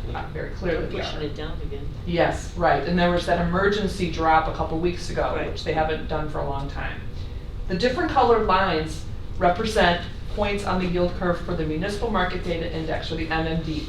This is the kind of like the Dow Jones Industrial Municipal Bond Market. So whether you're a school district in Cook County, Illinois, or any other type of borrower throughout the country, your bonds are going to sell at a spread to or relative to what this index is doing. So we care very much about the trends in the index. So if you go over here, so this was updated last week, lowest point in history with interest rates for municipal bonds. Now this past week has been crazy. So Monday and Wednesday, if you were going to be in the market, and we had a couple of school district clients that were in the market Monday and Wednesday, they priced their bonds at the best possible dates in history. Tuesday, Thursday, and Friday, if we had any bonds scheduled to sell that day, we would have pulled them from the market. Interest rates in the municipal bond market in one day on Thursday went up 50 basis points, 0.5%. But some of it needed to be a correction, quite frankly, because look at how low these were getting, right? It was down, down, down, and we're talking to clients about getting the market, and you can't believe what we're seeing in terms of their borrowing costs. So I do believe some of it had to correct. Now yesterday was very stable. There was a lot of, obviously, conversation, Trump's announcement about certain initiatives that calmed people down and said, okay, we're doing something about the coronavirus. But the bond market, typically, when there's bad news for the stock market, it usually has an opposite impact on the bond market. Right? So when we're volatile in the stock market, people want flight to quality, flight to safety. I'm going to buy municipal bonds. Those variables will continue. We just might be in a period for a little while where it's a little scary, just because from day to day we're trying to get through this situation. We just need time for things to normalize again, and they will. But even with that 50 basis point bump I mentioned on Thursday, we have to keep in mind that from a relative standpoint, rates are still near historical lows, even with that adjustment. So as you think about borrowing, and then the numbers I'm going to show you, they were based on interest rates a few weeks ago, plus 50 basis points. So there's cushion built into this analysis, and we'll continue to watch the market. But we can consider these numbers based on where you're at right now as very realistic, based on where the market is. Okay? So I'm going to hand out one more thing. There is a summary sheet of the options provided in the book, but I'm going to hand it out to you now as a separate attachment, because as we go through it, it might be a little bit easier to keep an eye on the summary sheet as I take you through. You're a numbers person, I'm a metaphor person, so. I know, this so is- like, Hold on. Trying to follow. Okay. All right, so we've come up with 4 scenarios. This first scenario on slide 17 is a non-referendum bond issue, $5 million. So our thought process here, and if you want to look at the summary sheet in scenario 1, $5 million, and I'm going to alert you, I'm going to take you right to this chart, this second line from the bottom where it says amount of fund balance used for projects 2020 to 2025, $4.8 million. So this option says we're going to borrow $5 million, I'm going to use $4.8 million of fund balance, and when I do that, my estimated fund balance as a percentage of expenditures drops to 78%. I know as a board, I'm still slightly above the window that's set forth in our fund balance policy. So that might be a comfortable number for the Board of Education, okay? So if we look at this option in slide 17, $5 million against that DSED, so payments of about $505,000 per year. How long would it take, based on where the market is right now, to pay that back? And the answer is 13 years. And knowing our bonds are paid off after levy year 20 or calendar year 21 tax bills, how much might my property tax bill drop? Because it will drop, because the final payment on your bonds is $835,000 roughly, okay? This payment would drop $835,000 to $500,000 roughly per year. So that's going to be a drop. So homeowners, if you did nothing, someone with a $200,000 market value home, their property tax bill, if you don't borrow any money, is going to drop by almost $250. If you do this plan though, and drop the payment from 835 to about 500,000, on the second column from the right, there's a bunch of numbers boxed in. Your tax bill would still drop, but it would be a lesser drop. It would drop by about $100,000 for someone with a $200,000 market value home. Does that all make sense? Okay. And the next chart on slide 18, this is just a picture of what I just showed you. A lot of that information there. So dark blue bars represent, again, the existing bonds you have paid off very soon. The light blue bars represent the $5 million against the debt service extension base. You can see that solid red line going across is where that D-SEB is right now. So we're under that red line. The dotted red line, by the way, is the D-SEB continuing to grow at 1.5% per year. So we're saying we think the CPI is going to average 1.5%. Okay? So that dotted line, you're going to have room to borrow more, right? As you pay bonds off over time, there's space between the solid red line and the dotted red line. Okay? So you're going to have more capacity to sell non-referendum bonds down the road. You're going to have the most room out here where there's white space, right?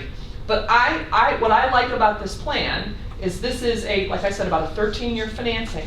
It doesn't put too much pressure on your D-SEB. You've got flexibility. Future boards have flexibility for other projects, okay? Just wanted to kind of show it to you this way. I think sometimes it's easier to see, what does my window look like for borrowing down the road, okay? Any questions about that? Okay. So now, the next three scenarios are referendum scenarios, and we just wanted to show these to you just so that we could have some apples and oranges discussion about how they're different, okay? Now this scenario 2, it's similar to the one you just saw in that you're still borrowing $5 million. So the impact, if we look at our summary sheet, the impact on your fund balance policy is still the same. It would still drop to about 78%, okay? But how it's different is it's the borrowing mechanism itself. It means I'm going to the voters directly and asking for permission to sell bonds for these capital projects. And we said, let's pick a 15-year maturity here. So it's a little bit longer. 15-year maturity, our annual payment's about $450,000, okay? And now if I look over here on the right-hand side, my tax bill's gonna drop by about $114 versus the roughly $100 I just showed you on the last slide. And that's again a function of what the payment is. We're paying off a little bit longer here, so the annual payment for you is a little bit less, and for homeowners a little bit less. Okay, so this is a referendum scenario. So if you look at the next page, I don't have any red lines because I'm not thinking about my D-SEB here. It actually, the picture is somewhat similar to the other one you saw otherwise, right? The payment term is similar, but it's a referendum. So with the referendum, if we did that, we still have the ability, if we needed to go into that D-SEB if we needed to, Yeah, correct? 100%, it's fully available. Yep. If some catastrophic thing happened. That's right. And I'm glad you mentioned that because we know we have more projects out here, right? Starting in 2026 to 29 or whatever chunk you want to look at. What's the picture going to look like in 2026? You could, if you did scenario 1 with the D-SEB, you could say, okay, well, we'll reevaluate in 2026 and maybe we go to referendum then. Or I know I'm going to have more D-SEB borrowing capacity because I'll paid off 6 years of bonds. Maybe I could do more projects against the D-SEB, or maybe I'll use some fund balance, or a combination there, right? You're not tapping any one source. You're going to have flexibility, to your point, no matter which scenario you choose, okay? So let's look at scenarios 3 and 4. Scenario 3 and 4 both assume $9.8 million referendum. So no use of fund balance. I'm going to, in theory, keep that 100% plus fund balance, okay? But I'm going to borrow all of it. I'm going to ask the voters for the ability to borrow all of it. So slide 21, scenario 3 is a 15-year structure, okay? So payments of almost $890,000. This would actually be an increase on property tax bills because your annual payment's going up. Not a lot, but for the $200,000 market value home, it's about a $16 increase on tax bills. Per year. That's right. That's right. Yep. Yep. Okay. And then you can see on slide 22 the bar chart. The bars go up a little bit, as I said, because that payment's going up. Okay, so I have a question, all right, so this 9.8 million referendum, are all 4 of these scenarios, again, back to the whole fact that we have to spend this money within a certain amount of time? Yes. It all still is? Yes, correct, that's right. So that's why we're using 9.8, because it ties Yeah. to that one first I'm chunk. just making sure they're Yeah. all still under that same. They are, they same are. boat. And if Okay. you did scenarios 1 or 2, I would argue you spend the bond proceeds first, Yeah. right? And then use the fund balance, because you'll hit the spending target faster, Right. right? But you hang on to the fund balance a little bit longer, maybe you'll, once we're back in a better interest rate environment, knock on wood, earn some more interest on your own fund balance, Right. right? You might as well use that last. Which is what we did before, we were able to do that. Yep, yep. So scenario 4 on slide 23 is very similar to the slide, scenario 3 itself, but now this is a 20-year financing. So we're just pushing it out. Law says you could borrow up to 20 years. You're maybe more closely matching the useful life of the projects. So we said, what happens if you go out 20 years? That payment's about $720,000 per year. You would see a reduction in tax bills. So for a $200,000 market value home, we estimate that it would be about $33. So some relief on the tax bill, but not as much as if you go with scenarios 1 or 2. Okay, so what are we paying now? What is our payment now on the fund, on our debt? It's about an $840,000. Right now, anyway. Yes. Mhm. So this would be changing nothing from what we're already doing here, pretty much so. Okay, I just want to make sure. Yeah. So then on slide 24, again, you can see the bars, the payment goes down a little bit, which is why you'd have a little bit of savings for homeowners on their tax bill, okay?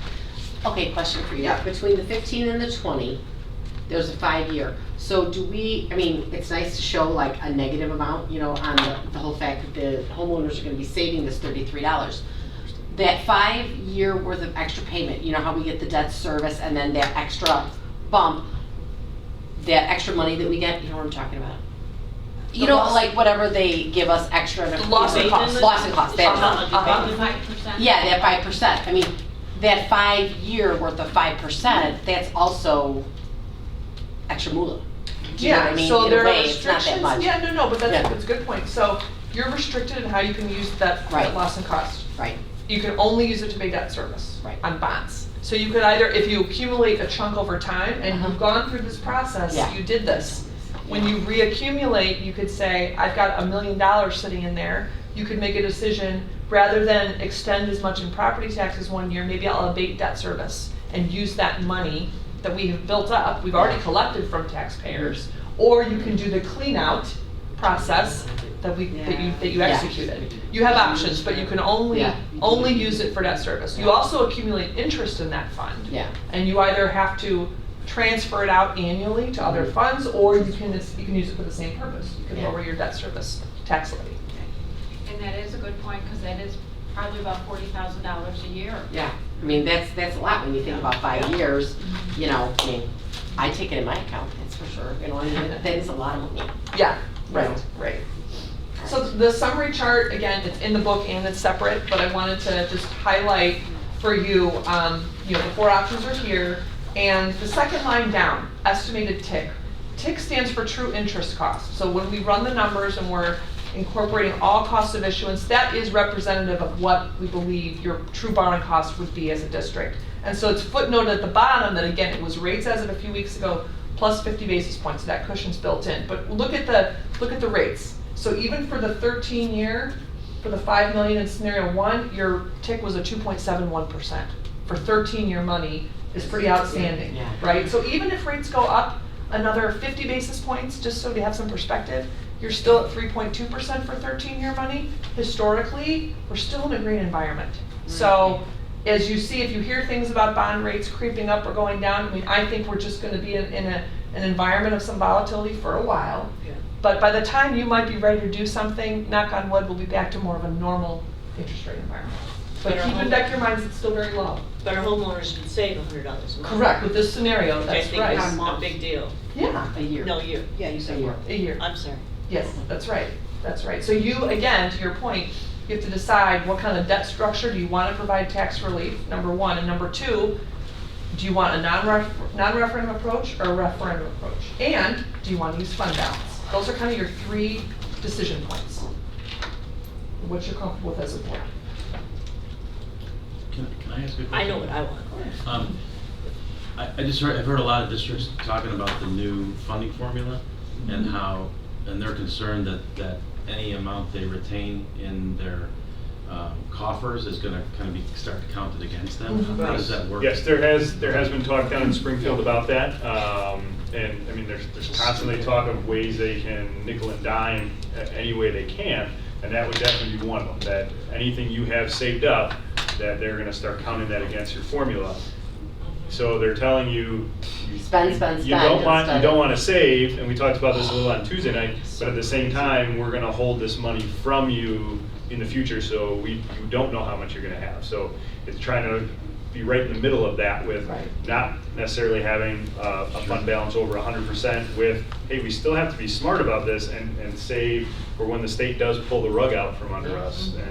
And unfortunately, If you spend too much of it, then you're Schools in into an spending. extortion state. and unfortunately, the districts that have been financially responsible, which ours is, We're there's a getting hammered. potential of being penalized for that, We're doing a which good job. absolutely makes no sense. But something to consider. The world that we live in. But they are closed for a couple weeks, so they won't.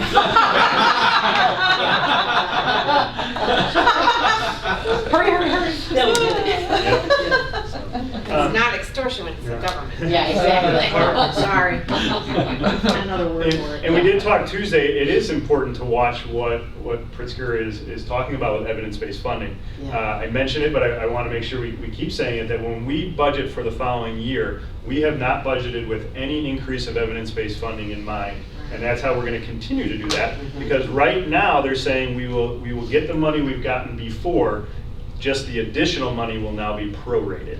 And we'll see what that proration is. I do know that a lot of the lobbyists for education are down there trying to get rid of as much proration as possible and shrink that number, but that's a long way off right now. And how much is he, He's how much is he holding hostage to? I believe it was for the- 250 of the 350 million. Of the prorated or of the regular evidence So base? what they're saying is they're gonna hold like what the additional funding is. So whatever it was last year, they're saying we're gonna still provide that. Okay. There's supposed to be in the budget an additional 350. He's holding on to that chunk.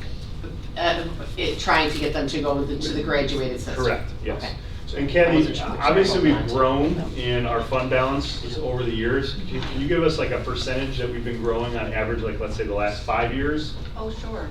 I would say 5 years ago, and these are probably just estimates, probably we were in like the lower 80s, the 80% range. And each year for the last 3 years, we have been getting in roughly $1 million extra in evidence-based funding. And we were able to spend some of that and invest in the social workers and the full-time partner music and things like that. But now we really need to go to the next step and figure out what else we want to invest in. So we're sitting on these fund balances, so I think it's safe to say we've grown over the past 5 years from about roughly 80% to this 103%. Okay, so. Sounds like it's a good time to start making some fantastic investments. Yeah, here's my question. Okay, so fund balances, we don't, as a board, we have said in the past that we don't want to use them for regular operating things because that's not the way, because then you have a constant draw. Then you have a bigger issue. Exactly. Correct. So now my question is that we are able to do a lot of these capital projects, a lot of this other just stuff, enhancements, whatever you want to say, and make that as the capital, how much will we free up from other stuff that may have been do you know what I mean? Like teacher salaries and things like that we've had to do some more maintenance. Is there do you think that there's gonna be any, benefit?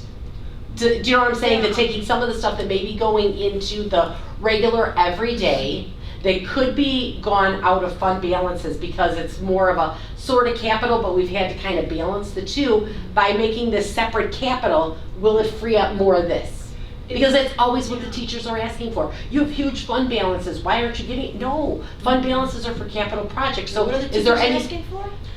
We have a lot of money, why aren't you spending it on us? That's all, because that's the way they see it. We are a wealthy district. This is just a looking, they look at your fund balance, they say, you've got all this Yeah. money, why can't Why we can't have you some have of it? that? A bargain. But Right, that's. Yeah, so that, I'm just wondering if there's stuff that we are using in our working stuff that are more like a capital, that once we are able to take some of these capital projects or things like that, if it will free up any of that, just so that we know we have to spend, like you said, social workers and different things like that. It's, quite honestly, we really don't spend a lot of money on an annual basis for our buildings. Right. Fortunately, they don't need a lot of work immediately. So this capital project would be what Pat put up there. Okay. We obviously can, finance our, when we have the toilets overflowing and we need to paint and things like that. We did some asphalt.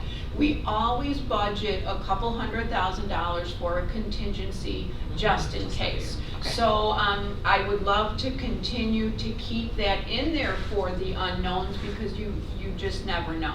Okay. But we are gonna have to use a few $1 million, we're not gonna have an option, because of what the state wants to do. Personally, and it's just my opinion, looking at the fund balance at 103%, I always say it's a fantastic problem to have. Right. Would I feel comfortable with everything that goes on constantly in finance with the, the state board? I can't say I would be comfortable going beyond the 75%, because the board and my predecessors had done such a fabulous job of building that up. But I think Tammy did a great job at looking at, okay, that 4.8 million. After that 4.8 million, we're still in the $15 million range at 78% of our balance. And that's at the end of spending all that money. Yes. That's not an automatic drop right down to 70%. Right. Yeah, because like you said, there's interest that goes into there, and we can delay the spend as opposed to. And you would want to spend that bond money. Right away. Right. And just one more thing about your question, Tirza, is even if we go out for these capital projects, I still would like to build into the budget maintenance. Maybe something specifically that's included in this 10-year plan, but something that might come up. Okay. That's good. That is great. Now's the time to discuss what we wanna do. I am done talking unless you. I know what I want, and I've said this right from the beginning, you've all heard it. I don't want to do a referendum. That's the last thing I want to do. I've been involved in 3 of them, and it's rough. Well, here's my question. When you were involved in the 3 referendums that there were, was it increase in property or was it, Oh, it was an in increase. taxes? It was an increase in Now taxes. we're talking about not, we're talking about a whole different. People still don't But there's no- understand the difference. Pardon me? Well, against people. No, they it's don't worded, understand the difference. And we had all sorts of, Pat, you were here, we've had open forums, we've had experts coming in and explaining it to them, and if you raise it even $50, and I understand that, they But have. this isn't a raise. And the only way that you're gonna see it, In my opinion. you're looking at a decrease. I don't know, I just am of the opinion, I mean, I understand exactly what you're Yeah, but saying. you're talking going out 20 years and getting a $33 deduction, but you're paying 3.27, you're paying a higher interest rate, and you're asking for more. If we can manage on just the fund first. balance at 103. I'm talking about the one all the way. Right, where I'm you're talking about scenario 1, I think that we're gonna benefit the most from that. We can give our taxpayers a $100 deduction, straight out. And then we're gonna have to come down in our fund balance, so we Okay, but can let me use ask you that. this, if you like the idea of giving the people you represent, just strictly off of what you're saying, Mhm. not my opinions, if you are strictly interested in giving the people you represent a $100 tax break, Right, well then, why not just do the referendum and give them 114? If you're truly just interested in giving your taxpayers money back, then how give them much, more.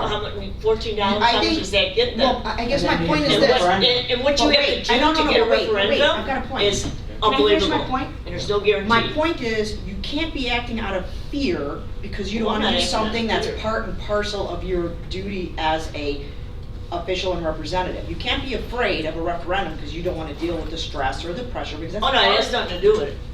It sounds like it is. No, it isn't. It has to do with the options that you have. We have a very viable option that could get us exactly what we need without doing referendum. We still have to have a public notice. So what's the issue and with the we- referendum? The referendum How many is, people number vote for one, it? yes, there is a lot of work involved, but it's about being turned down. And this climate right now, with everything that's going on, and we're gonna have to do this within how long? So we would be on November, so it would be in August that we would. Right. consider it. I mean, just the You're not gonna climate pass it. of taxes going up in the past several years. These would be taxes going down. Yeah, but But- you're not gonna pass a but to- referendum, I'm But telling for, you. the word referendum, I've had the experience. people just automatically assume, Like, oh and my with God.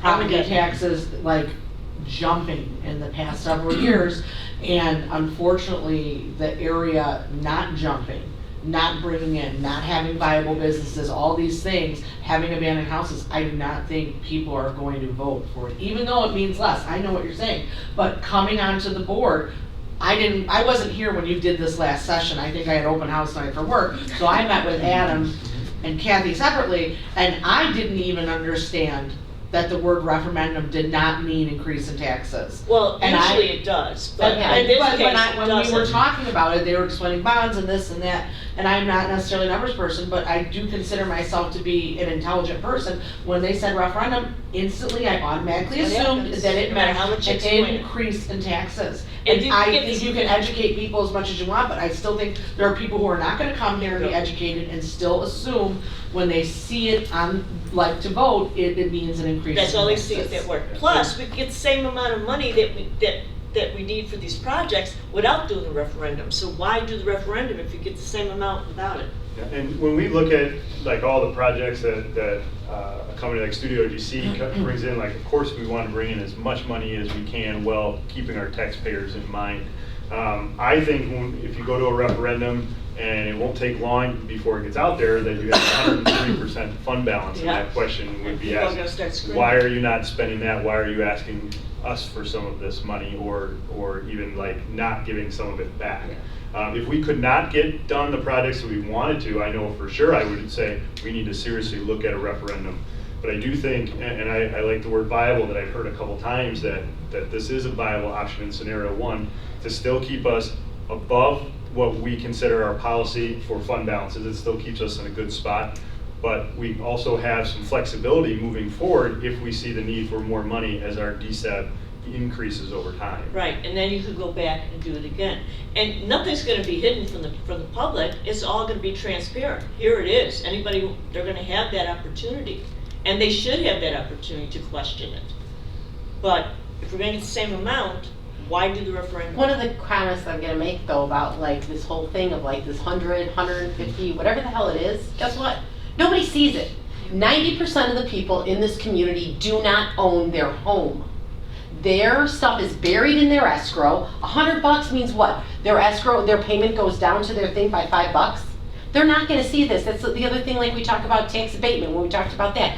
What are they gonna see? It's gonna go into their escrow, you know, Chase, whoever they have, is gonna say, oh, we have an extra $100 that we're still gonna keep.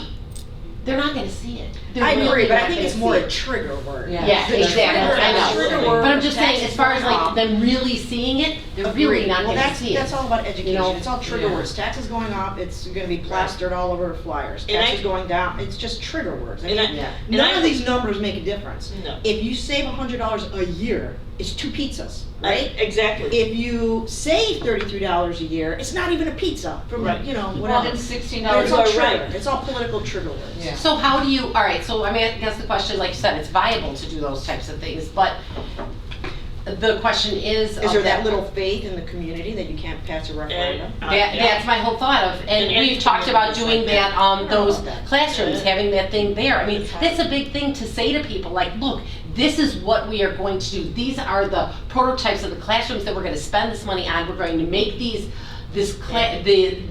buildings and these things that are very old, make them into something progressive, something that is going to attract more younger people into this community to start again, because we're getting people getting older, then you have new people coming in. I think it is really a good thing. The word is already out that we have a very good special ed. There are people moving into our community to be able to access that. Why wouldn't we want this to do the same thing? I agree though, what you say, it is viable. I just, you know, I see both sides of the coin. I see the whole fact that if we have the ability to go out for referendum, it's go down in money, go, go, go. Then we have the ability, if some of these things cost a little bit more, or if there's other things that happen, we still have that other ability to pull from where it's at. I don't know. And the first big one that we did, it took us 3 tries to get it. 3. But again, So- it was going Oh, up, no, it's. but it was it's- going up in price. We're talking 22, it was like $22 a year. And it took 3 tries. But you did it, right? Could you But- share with us your thoughts on referendums, There's no how reason to many do it. times they take to pass? I know you don't have a crystal ball. Sure, sure. I mean, there's no question that the referenda these days that are more successful are the ones where there is some property tax relief built into it. So ones that have a drop are gonna do much better than ones that have any sort of increase. Right. For sure. But I would say and it depends on the community, it depends on the scope of the projects, but most are usually, you know, not passing the first time and have to go out subsequently, but that means they might have to reprioritize their projects, you know? And sometimes districts say, well, let's put it on the ballot, and if it fails, then we'll do the non-referendum approach. Well, then you've alienated your Yep. voters potentially more. We Because told you they no, think you're being and you sneaky did it then. anyway. I will say this though, if you decide to go to referendum, it is super important that you have a 7-0 vote on that decision. Because if the public picks up that you're not unified on it, Yep. you've just hurt your chances significantly of passing it. Because you have to be, you can't during a referendum campaign advocate for the referendum, but people pick up on the tone, they pick up on everything, they come to board meetings, and that really is a death sentence for a referendum if a board is not unified in the decision to go. I will say that. And keep it, one other thing I wanted to clarify though, is regardless of any of the referendum options, you could structure a referendum to match what the non-referendum scenario looks like. You know what I mean? Because there's no limit on what, other than going out 20 years. For example, if you like the scenario 2 debt structure from a referendum, but if you like the concept of a referendum, I should say, but you like the way that scenario 1 is structured with the payments, you could structure a referendum that way so that the impact on the homeowners would be the same. You can, as long as you don't go out more than 20 years, you can structure referendum debt payments however you want. So it could be whatever within that 20 years it would look like. So I don't want you to feel like you're hamstrung to these scenarios with the math on the referenda. You could do it differently. Kathy, do you feel comfortable going down to 78%? I can say yes. I don't know how I feel about it. I know. What do you guys feel about it? You've been quiet over there. What do you two I don't feel know about either. it? I don't know which way I'd go myself. My thought in my head is how much, if we have this amount surplus, how much is the state gonna take it if we don't use it? You got it. And That's that huge. is We gotta my use it. biggest fear, is are we potentially losing money on the table? Are we putting it out there for the state to take back? I don't want to take And, this. and we might not know this answer for several years. It might not ever happen, but just the potential fact that they could, it kind of concerns me. Okay, this is And- purely because and I'm the other- uneducated. I don't know. If we were to do the 9.8 referendum, 9.8 million referendum, and it leaves us with the 103% of the fund balance, can't we still spend? Of course. So we can still alleviate that by getting that money and have even more money to spend on the front end and doing everything we want to do in one beautiful shot. We could. The thing that would be preventing that is anyone who's afraid to do a referendum and go to the community. And do we need $15 million worth of projects now? Well, I'm that's why sure- I I'm feel, sure that's why Pat I'm will quiet, know. because I feel like we're doing this backwards. Like, we should have exactly the Ours is dollar spread amounts, out. our pie in the sky wish list. Right, it's all And spread then out. see what we need. Yeah, I but thought we did that. we did that, so Okay, I if we thought have we it did have all those numbers. holistically and Yes. I see think what we it did is, have then those how numbers. does it match with what we Well, would need to I thought borrow? we gotta just looked see. at that. If we We looked don't at the need that estimated one. cost for escalated We for the did, budget we year, if saw you do it an hour it, it's ago. $10 million. So my For thought pie in the is- sky, everything. Pretty much so. Yes. Well, everything but the learning environments, because we haven't priced the learning environments yet, Yeah. based on our discussion today. There's a little bit like shelving and stuff, you know what I mean? There's not a lot there, but.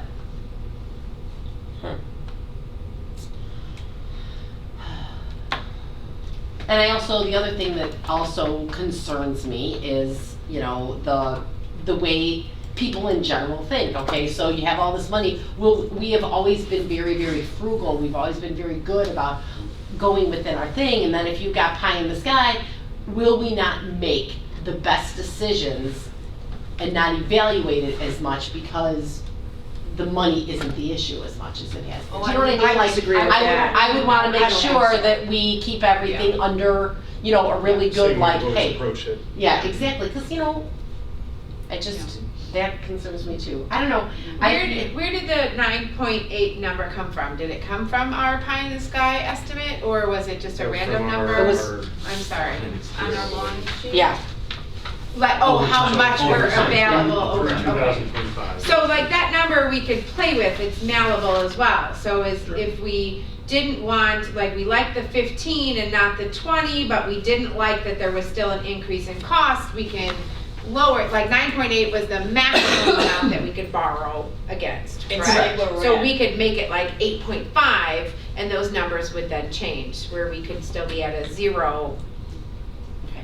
all right, so I guess now my question is to you, now, the 30-day notice and things like that, people who have, what I would consider, like you said, the backdoor approach to a referendum and everything like that, what are the chances in other districts, has 10% of the voters come forward? Or are people as complacent as they are now about attending board meetings and study sessions and you know, shout outs to come to the school? Yeah.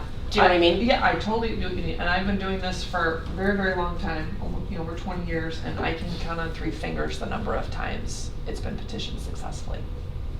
I've done hundreds of these issues, so it does, again, to some degree depend on your community, on kind of what the political, nature is, right? But I 100% applaud, like you said, educating them, explaining what you're doing, that these projects you need to do, there will be some property tax relief built into the plan, but absolutely give them that opportunity to be educated. So, Referendum or not. yes. Yeah. Oh, yeah, I agree. That's the important part of this. I have no problem being straightforward and transparent, but I don't see a reason to do a referendum when we get the same amount of money without. And I have had, of those 3 times, of 2 of the 3 that were petitioned, the public said, stop, and the board said, we are gonna bring it to the voters, and it passed.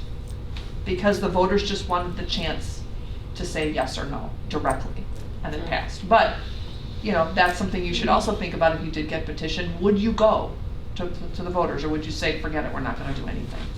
I think if we get petitioned, we have to go. Well, if you get a petition, then you have This to. would A be the successful November petition? ballot. So like if she said the 10% came back and said, Approved though. In general. You get a 10% August. petition, you have choice. Or you Yeah. just stop Or you your just plans. stop. I'm just saying, Or stop. We need the money. Well- Sounds like it's going on here. so I agree with you, the whole fact, if we do get that 10%, which I don't know, but we have to decide as a board, if they do that, we gotta go. I think we have to. I don't think we Yeah. have a choice. I mean, we need the You do, money. you have the ability to drop it, but the question But we is need the money, then we're going to so we the can't same drop it. place, then we're going to referendum. And I will say, in this area, we have not seen that often at all. Yeah. Where you get petitioned, not only in this community, but all surrounding communities. Okay. I The have not normal seen that. course of events, yeah. You have no idea what you're asking for.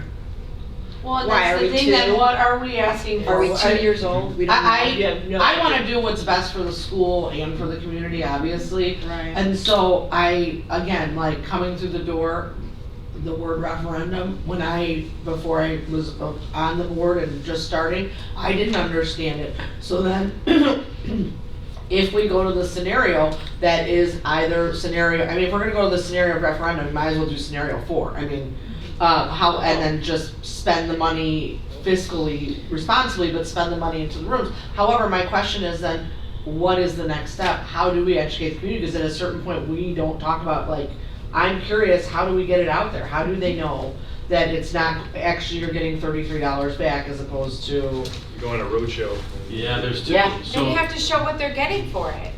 We need those, Yeah, the referendum process requires the Board of Education and the district to educate the voters, whether it's public forums, whether it's coffees, written communications, mailings, etc., as to what you're doing, why you're doing it, with all the facts. The second piece of that is getting a community group of citizens to That be your will- advocates. That will form a That steering will form a committee to steering do committee it. can actually go door to door and say, yes, yes, yes, please Yep. vote yes. And we're seeing right now, and actually I have a referendum in my park district, which I'm set on board for on Tuesday. We have a no group that has formed a couple weeks back. Yeah. So now the downside of no groups is they don't have to tell the truth. They can say anything they Right. want. 100%. So they begin to start creating these scenarios. Oh, they've got this fund balance. Well, these fantasy Yeah. scenarios that are not true, and you have to be factual. So I'm not saying one way or the other, Yeah. it's good or bad, just the dynamic for referendum is a little different today. I wouldn't want to dissuade you for that, because we would work Yeah. to get the referendum passed, period, and work with the citizens group to make sure that everybody is educated and you get the information to the voters. Agreed. Do we Well, it's just have, a no-cost referendum to the taxpayers. There and is then- a no cost. well, But that's really what on it You is. have to black raise and money white. also. You cannot pay it out of our funds, you have to raise money in order to buy signs and all sorts of. That's not what I was That's talking not what about. she's I'm She's talking about, yeah. to the to community. the voters, it's actually a no-cost referendum and getting that to be understood. I wanna be 100%. I don't wanna go out there Yeah. and have us be half and half. I want to do what's best, but I think we all have to wanna do what's best too. I don't know what that is. I'm leaning with you because that's my initial thought, you know, that for one, we know that there's this possibility the state's gonna take some of the money. But I wanna have enough money, like Tiffany said, what do we need for our projects? And it appears that we might need a little bit more than what scenario one says if we really wanna have the best learning environment for students. So, you know, I am now kind of on the fence. And Chrissy, to speak to that, I mean, when we look at the geothermal project that was just done at Lawn and being able to pay that out of Right. our regular budget. It's still not this fund. If there was still like $1 million we were short, I think we would definitely have to take a different look at it. But when you're looking at where we fall short, I would think that would be something we'd be able to shore up in our budget process. Tammy, can you speak a little to if we decided not to go to referendum at this point, what are the options, let's say 3-4 years down the road for us? In terms of when you could go to the ballot? Yes. Or, yeah, so you can go in this November. In odd numbered years, you can only go in the spring. So you'd have April of '21, and then you would have March of '22, and And November of November. '22. Yeah, so you only have one. And you have there are advantages to usually to going with a presidential election, actually, right? Yeah. That usually school referendum are more successful at presidential elections. You know, next April is a school board election too, so a lot of times boards step back and say, we could have some changeover, maybe that's not the best time to go. Most districts that are contemplating going within the next year are going in November versus next April, for sure. And Yeah. here's another, for people who know, is the anti-tax people that live in the Ridge going to rear their ugly head? What does that mean? Help me.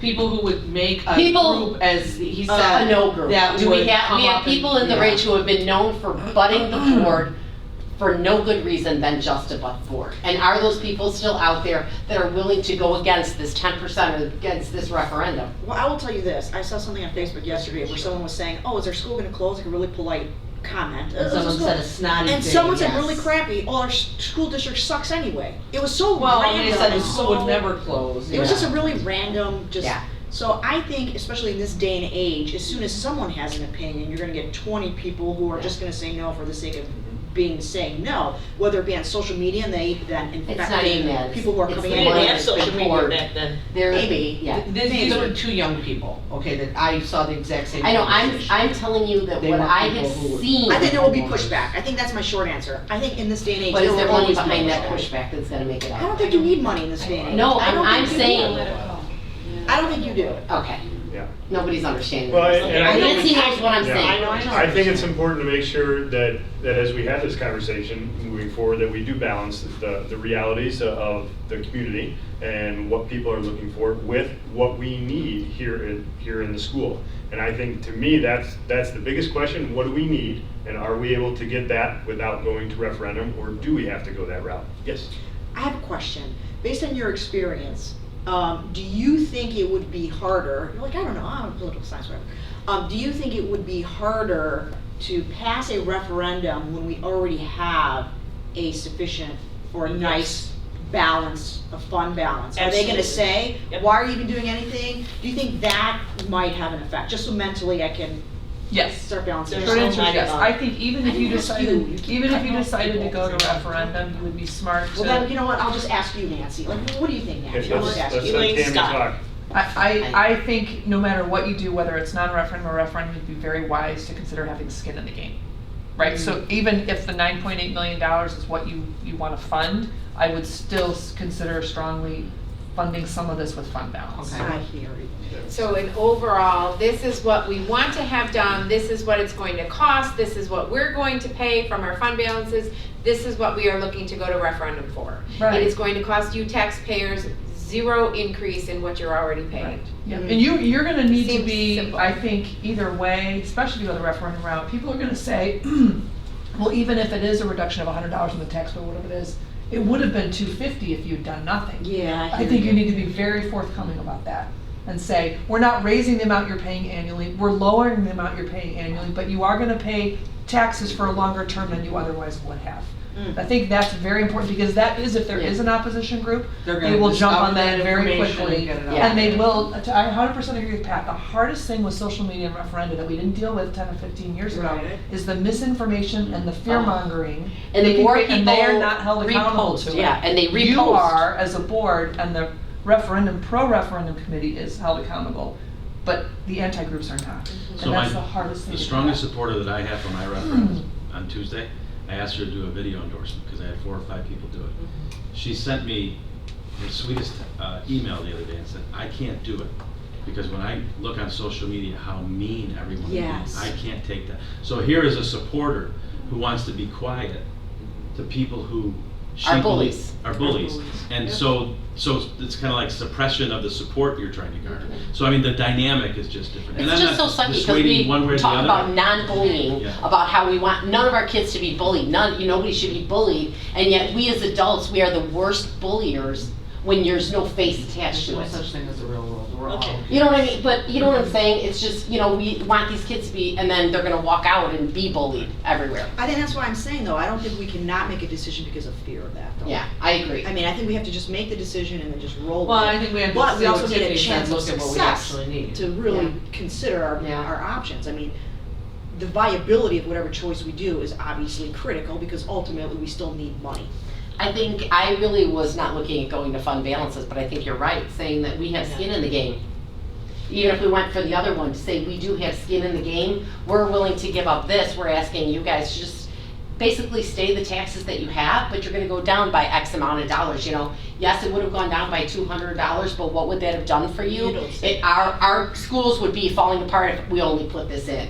If we, you give, instead of going down 200, you're going down 100. You're still getting something back, and your schools are getting all of these enhancements that we have. Okay, just so everybody understands, the board is not part of the referendum process, you're only behind the scenes. You have to get community members to form a steering committee, and they have to do all the work. We're not allowed to speak about it at all. Well, Well, you can speak you factually. can in certain circumstances, you Factually. can't, Yeah. no. Because I remember You- that being our conversation before. Yeah. Say that again, say it again.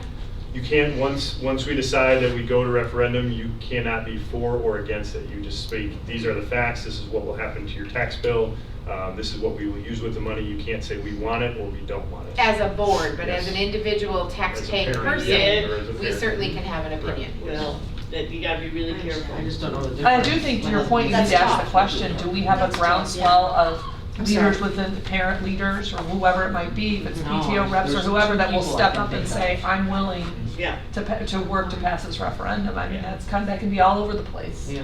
you have to get a lot of private citizens in Right, to right. actually Correct. support Yeah. and then be the faces Right. of the movement.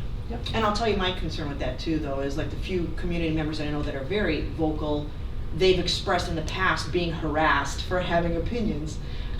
So I mean, I get that too. I mean, I personally, I don't care.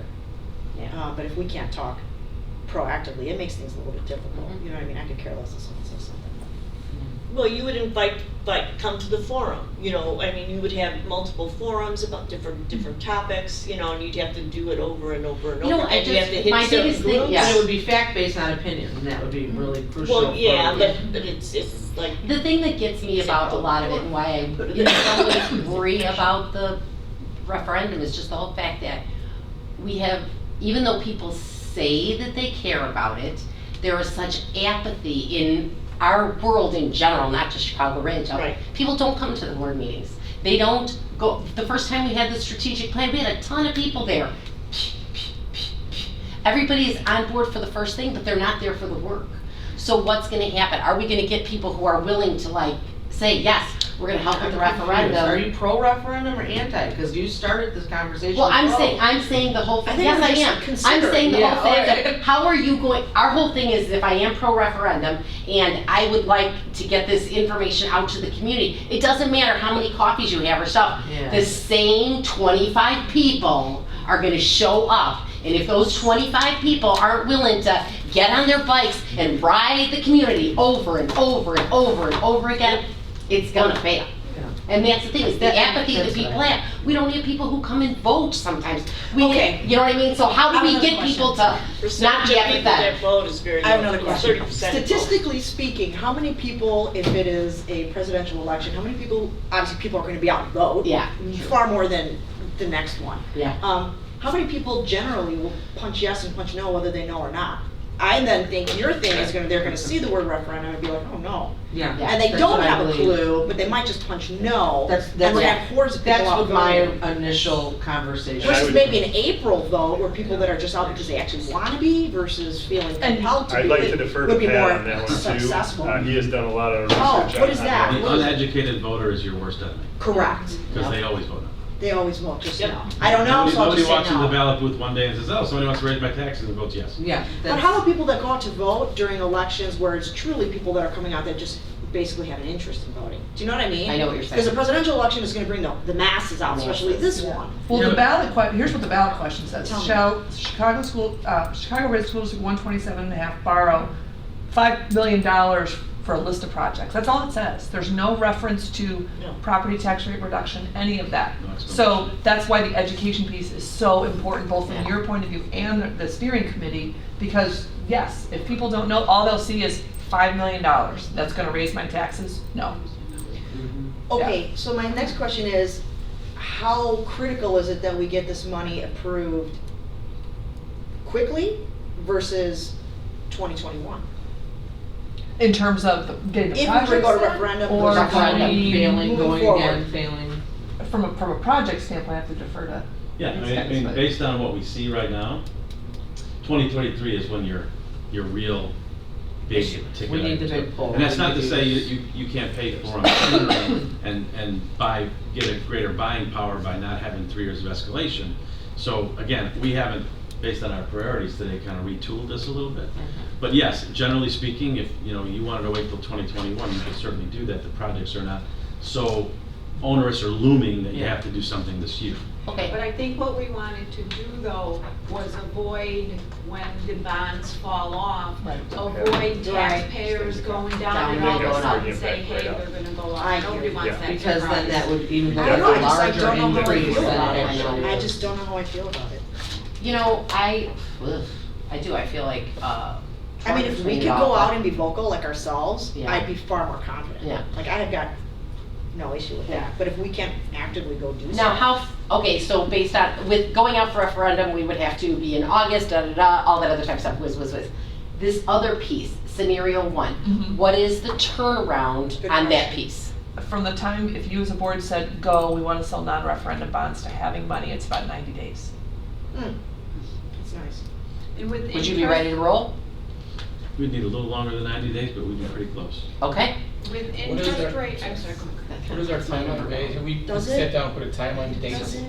For referendum, Yeah. it's one of the first things that we did when you came and we were drawn on the board with like looking at April, we have to make the decision by, yeah. So if you work backwards, 90 days prior to the election, the board has to make a decision on the ballot question.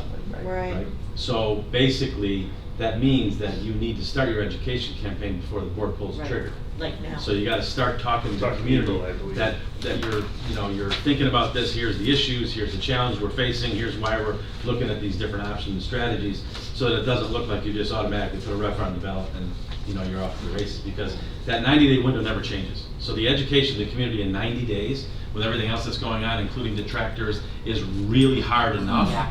You really have to start in front of that to make sure that the Especially with community coronavirus, we understands. can't have meetings yet. Right, Probably through basically. Tammy, your experience as well? That's, Yeah, yeah, 100%. that's another big issue. Yeah, and I don't think we cannot discount the anxieties people have about the stock market and their finances. I mean, it will be more of an uphill battle in November than it has ever been in November. There's no Well, question. And to avoid Yeah, the right. lapse, as you were just speaking of like, Yeah, the download. is the November election the necessary date to avoid that? I believe we had, Tammy, we had Also one April. more April option. of Oh, okay. 21 If it is your failed- last one. Yeah, if Okay. it failed in November, we would have that one more opportunity. Right. But if we waited until April, if it passed, we're still good, but if it doesn't, then no. Then the tax bills Gotcha. drop. Okay. And like you said, we run the risk of, if referendum fails, we decide to go the other way, and then taxpayers feel that then we're being, Underhanded. slimy. Right. Oh, Interesting, I'm really thinking one now. interesting. So I'm it's really not the the opposite date, the way. election is in November? Pardon me? First Tuesday? The first- November November 3rd, I wanna bottles of water. say. It's the first Tuesday. First Monday? I don't know, Yeah, man. Tuesday. I don't know. So it's November I don't 3rd. know. Okay. I mean, obviously, November 5th, you said, Rachel? I'll do what's fast, but. It's always the first Tuesday after the first Monday. You can. History teacher. November 3rd, 2020. Not yet. When we do the referendum for the expansion, we did that on the first try, it was the one before that took And 3 then you can times. change right. everything again, all over again. That was a rate increase though, wasn't it? Pardon me? Wasn't that a rate increase? Yeah. That wasn't capital, those are the harder ones. Yeah. Those are very hard. Maybe you're right. Okay, Maybe for that reason. I'm going to say something again. I get all real strong. The other thing is, I think one is it. Next April, this whole committee could change. 4 people will be elected. Right. Well, you would definitely get challengers. But I'm just saying, you have 4 people, the whole board could change, so all our Yeah. vision Interesting.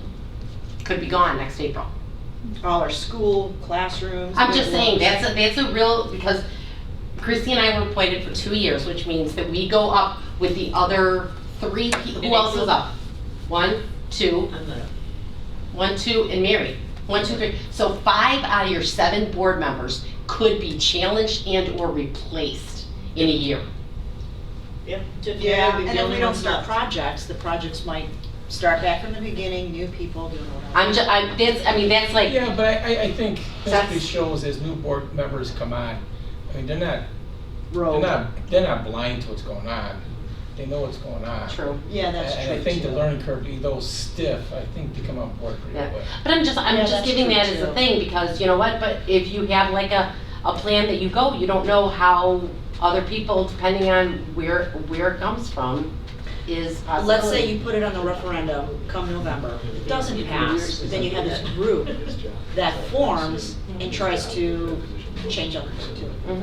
And then everything that we're talking about that we feel is important maybe becomes political versus for the students. That's a possibility. That's what I'm thinking. I don't know, man, shit. I know, it's like, I feel like I'm like, If I were in Vegas and I had to put my money on something right now, I know what I would pick. So, but, yeah. We would still recommend, regardless of which decision you go, that once the plans are finalized and some of the trajectory, that we still go through a public education. Yeah. Yeah. oh Yeah, yeah. question. I'm so I on agree. social, like with the video cameras, I was all over saying how great that was. I just find I'm just a big mouth maybe. Maybe we all need to be a little bit more united with communicating with the community too and just saying good things we're doing. But I know what I want. I think I know what I want. Have we set a date when we're gonna vote on this? I think we said, I know we had originally talked about, like, I forget which August, it was 90 days. We had it written down there in that form from before. It was in the August timeframe, whatever that August board meeting. So we have to be able to petition this to the county by August, and we're gonna vote on it in August? There was no. We vote on the language in August. We talked about in April. Referendum. So Yeah. when do we come to an agreement on which way we're gonna go? We talked We April need of to trying to know, do like, that. Yeah. now, Okay, next month. Yeah. because you have to start doing all the prep work, Right. like, get a Yeah, committee. sorry, I was- That's what I'm kind of put a It's, I like realistic scenario timeline in my one. What are head. you looking at? I'll be honest with you, I personally think that based on the thing that's out there, I'm really thinking, I gotta tell you, I did not wanna go with scenario one, but I really think that that's our answer. We're telling the community that we're willing to put skin in the game. We're also have the ability to spend that $5 million that they're going to give us, quote unquote. We have the timeline. I think it's a much more achievable timeline for us to be able to do, to still educate the people without it being going to referendum.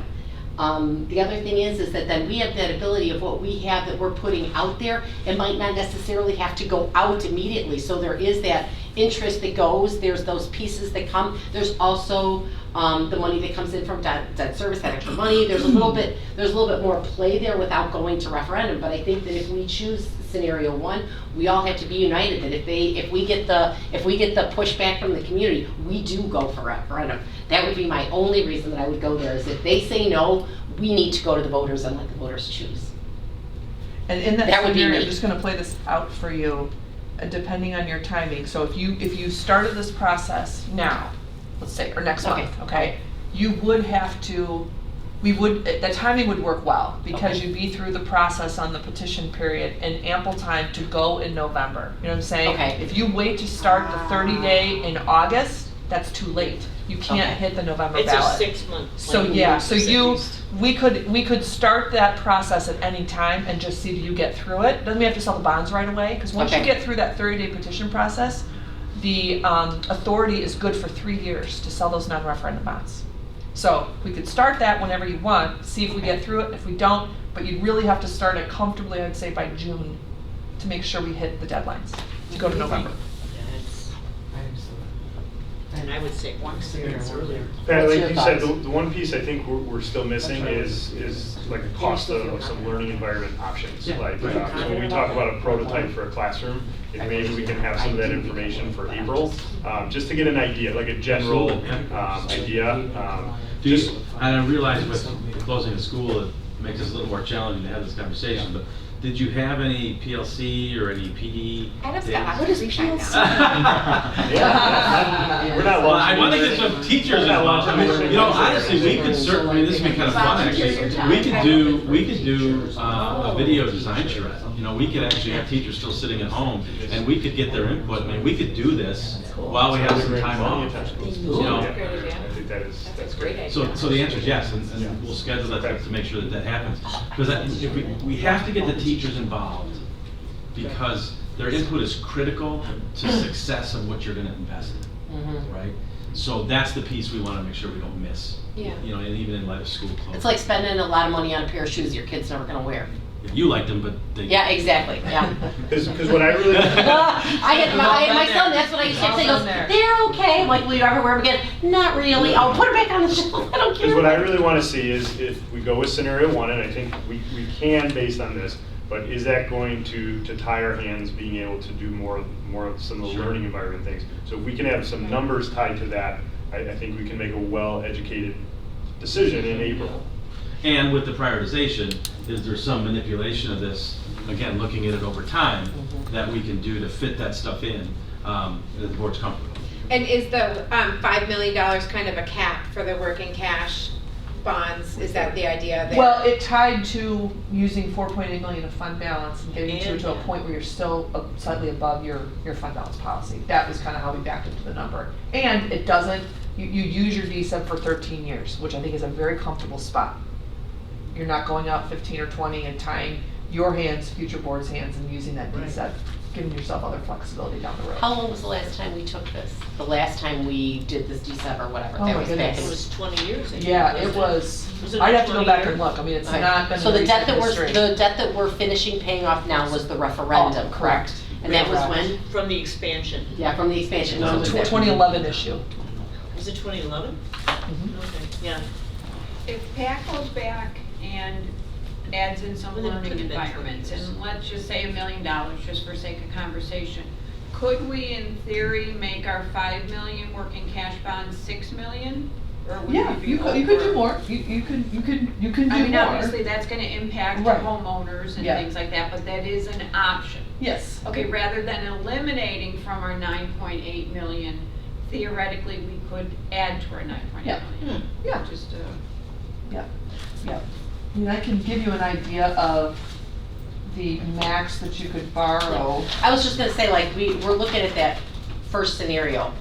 Where would it, at what point, what's the max we could take, like, out of doing it without going to referendum, and have this number that says -100, have it be zippo, Yeah. Where are you looking at? like flat? So scenario one, the piece of paper, so where they're saying, like, the debt, net debt That's what I was service. trying to get at. Yeah. Yeah. So where would it be flat? Like, is there more money that we could take to make it flat? Does that make sense? Yeah, so okay, I can give you a pretty good ballpark. Okay, 'cause that's where, If the DSEP scenario 1, uh-huh, going out 20 years, you could get probably, it'd be pretty close to 7 million. That would be your max. on Okay, scenario if you- one, so that would be If you 7 went out million. 20 years, you'd get about 7 million, okay? If you have, And that would give them a flat tax change, right? well, no, it would still be a reduction. It would still be a reduction? because the payment's still the same. Because we It's can still about only go out 500,000. 20 years. Okay. Yeah, but if you fully tapped it for 20 years, you're gonna get about 7 million, Okay. okay? And that's, I'm sorry, but, so that is still, is that the maximum at keeping still with the, impact? Of A negative $100. 100? Yes. So Yes. can we lessen that impact? Impact. Yes, sure. Get You- closer to the Zero. zero mark? But, so Well, wait. what would it take, what would our maximum amount be that we can Take. go with this scenario and not be closer to the zero mark in change of, What it would be at 13 Okay, and what it would so be at 20. Okay, so I'm not sure, I totally understood you. So if you're gonna go the non-referendum amount, Yeah. Yes. okay? The maximum annual debt service payment you can have is $500,000. So there's no way I can change that $100 reduction on the tax It's the bill annual. for the $200,000 house. gotcha. Okay, Okay. I could make the reduction greater, cause I could limit, so instead of having a $500,000 payment, I could have a $400,000 payment, for example. Take it out longer, but I can't make it higher to reduce that Okay. reduction. All right. The other question you had asked, and these numbers are a little bit old, but it's a pretty Okay. good ballpark. If you went to referendum and you kept $835,000 payment for 20 years, which is I think Uh-huh. is where you were also going. Right. You could generate in proceeds, roughly about $11.5 million. That might be off by a couple $100,000 here or there, but that's a pretty good ballpark right now. It's a lot of money. We have the option with what's here, as the numbers fall, you know, the costs fall, that we can go out if we need to. So, all right, so if we do scenario one and everything goes as we say, so let's just say something happened. So at that point, if we go in and do scenario one, whichever one, at the point, so where do we, if we needed to, I don't see that if we would have to, but if the state stops giving us the same type of thing and we do need to go out for other capital improvements later, at what points can we go for referendum if we do scenario one now? At any point? Well, yeah, in theory, whenever you want, but you would be using, you know, if we look back at that first page, Yeah. which was really slide 3, But then you have more your coming debt, that so way. you're, with this plan, you're using $5 million of what we estimate of your $9.8 million Okay. of debt capacity, right? So you'd have roughly 5 million still on the table, but your capacity's gonna continue to grow over time. So when I project out, let's say you did 9.8 million, the next chunk of projects is that 2026 to 29, right? So if I look at 2026 where your debt capacity might be, it's gonna be pretty close to like $13 million. So if I use 5 million now for DSEB, and I think it's gonna be about $13 million in 2026, that I've got $8 million of borrowing power still on the table. Yeah. Whether it's referendum, more non-referendum bonds, you'd have that option too. But I think that's where you're trying to go. Yeah. You're still gonna have the ability to ability borrow to 8 borrow. million based on our estimates right now. So by sticking to the first part, you have options later. Yeah, and because your And second chunk of you can adjust projects, it. Yeah, Needs is to. it, yeah. Is it's- about it's $8 million. and then it goes down as we Right. go. and it's What if- important, we try to think holistically, like Yeah. whatever you do now, don't corner Don't yourself. look at it You like in can't a box, do- yeah. You can't do your next projects, we're trying to think about that stuff. Is there anything else we want to ask either Tammy or Studio GC to gather for us that I can send out to help us kind of formulate our thoughts? Tammy, do you think our best bet really is to go with the 13 years? I mean, over extending it? Well- I mean, sticking to that 13-year mark, I know that's No, what you thought. the only thing I would think about is interest rates are so low. So if you wanted to structure it differently, let's say maybe for the first couple years, we have payments of $500,000 just because we know that's as high as we can go. Mhm. But then maybe we could take the next several years and lower the payment, borrow money further out that's at a lower interest rate where based on where rates are now, Okay. right? And so the next time you might need to borrow, you've got more room to pay off bonds on the shorter end. So we could be more strategic about how we structure it to take advantage of this current And you have 3 interest years rate to do environment. that, right, you said? Well, yes, right. I mean, if you're going with option one, you want to borrow $5 million, I would say, Yeah, let's lock now. in $5 million now. But I Right. might structure the payments a little differently. Maybe Okay. I'd say, let's pay it back over 17 years and be a little bit more creative about what the payments are over time so Mhm. that you take advantage of this awesome interest rate market. And if you say, we want a little more flexibility to tap DSEB in 3 years, let's say, or 4 years, I'm going to structure it so that your ability to borrow at that point is more efficient then. Okay. So I would reserve that right. I couldn't tell you today because we're a little wonky in this Yeah. interest rate Mhm. environment, but I would love the opportunity to come back to you once you make your decision. If you go with scenario one, come back in a couple months and say, let's look at this again. Maybe we should structure it differently. Okay. We still have to live with the confines of what the DSEB allows you to do. Yeah, exactly. Okay. Anything else for Tammy or Pat at this point in this referendum area? Tammy, thank you for being here. Thank you so much. Great to see everyone. Stay healthy. Thank you. And then I'm going to ask for a motion to adjourn to closed session for the purpose of discussion of security procedures, school building, safety and security, and the use of personnel and equipment to respond to an actual, a threatened, or a reasonably potential danger to the safety of employees, students, the staff, the public, or public property as defined in Section 2CA. I'll make that motion. I'll second it. Mrs. Egan? Aye. Ms. Davenport? Aye. Mr. Hillman? Aye. Mrs. Lamb? Aye. Mrs. Petropoulos? Aye. And Mrs. Salzer? Aye. Record reflect at 11:54 a.m. We reconvene to open session. Okay. All right.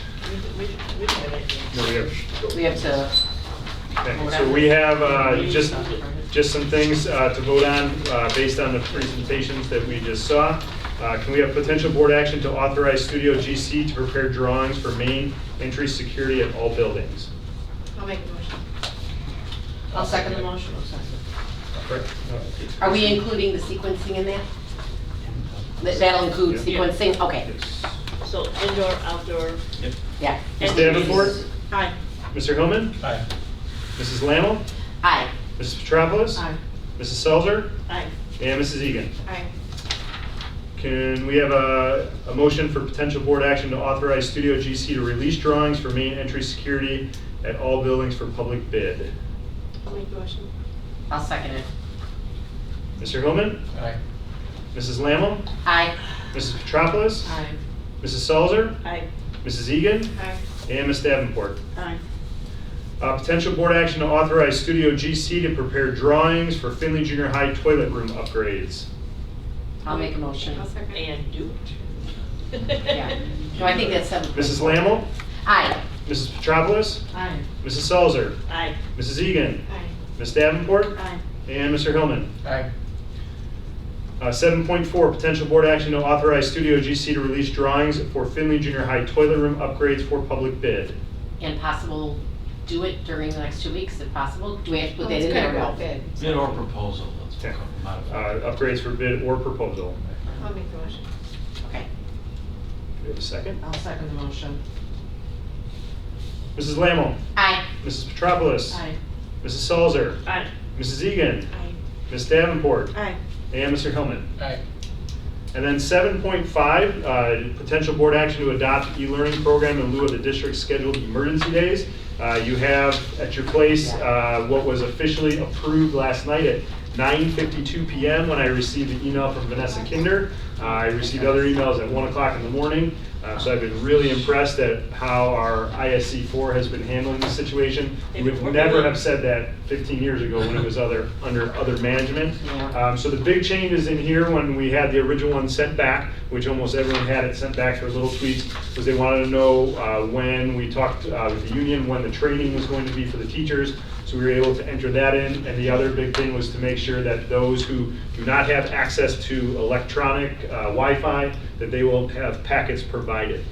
We are hoping, we're going to be ready to launch on Wednesday. We are hoping to minimize the disruptions. We know it's not going to be clean. It won't be clean for anyone doing it the first time. You're going to have parents who've never seen a Chromebook in their life trying to help kids. We will, Monday is our Teacher Institute. Teachers will be in doing lessons from 8 to 1. We have, I think, a very good framework, which I can pull up a little bit later if anyone wants to see it, as well as the fact sheet that I want just to pass out that's going to be going home, or it's going to be online, and we'll get it out there to everybody. And again, it is, we're trying to make it as smooth as possible for our families. But again, this is something that they've never gone through before. And so I do anticipate that we're going to have some hiccups. We will have tech help available. We're going to set up a specific email address just for that, so that wherever they are, whether they're sick and at home, they can answer questions. But we are trying to, and I just see Gino walking by now. Gino and Bill are in now preparing the Chromebooks for Tuesday, when we will have pickup. All buildings will be open from 10 to 6. And that was one of the things we went back and forth on. Do we allow kids to come and get anything that they need? And we are going to allow that. We did tell them to bring home what they thought they needed, but we all know that kids' idea of that and parents are often very different. And as well as we could have medications in the offices that have to be picked up. And we wanted to make sure we offered some nighttime hours for parents who are getting off work. So that's why we went with the 10 to 6. Now, is that just for the beginning? So that is Tuesday. After Tuesday, which is also election, where 2 of our buildings were going to be open. After that, our buildings will be shut down outside of the district office. But how are kids supposed to know what they're going to need if plans are not coming through? Yeah, so we're hoping to have the plans up by Monday, like Monday afternoon, of what's going to be on there. And then we told the teachers to tell them bring home books and the electronic equipment. We will have the package there on Tuesday. Like if they say, oh, I need to get this, they'll be able to go down. Someone's gonna take them to their room, right? Yes, oh yeah, we're not just gonna send them Yeah. down, because No. once our do election that. is done, Wednesday morning, starting at 8 a.m. is when the deep cleans from the custodians will happen at all the buildings. Good. I foresee a number of parents not coming and picking up packets. Yeah, and so what those. I'm not saying it's No, anyone's fault. and what but you I just have find it- for yeah. like either that or like they just can't come because Right, of whatever agreed, circumstance. agreed. It's built into our plan and it's very flexible that a minimum of 3 days after they come back to school, they will also have time to work on that. Now that part is really just supposed to be when you have 1 day off.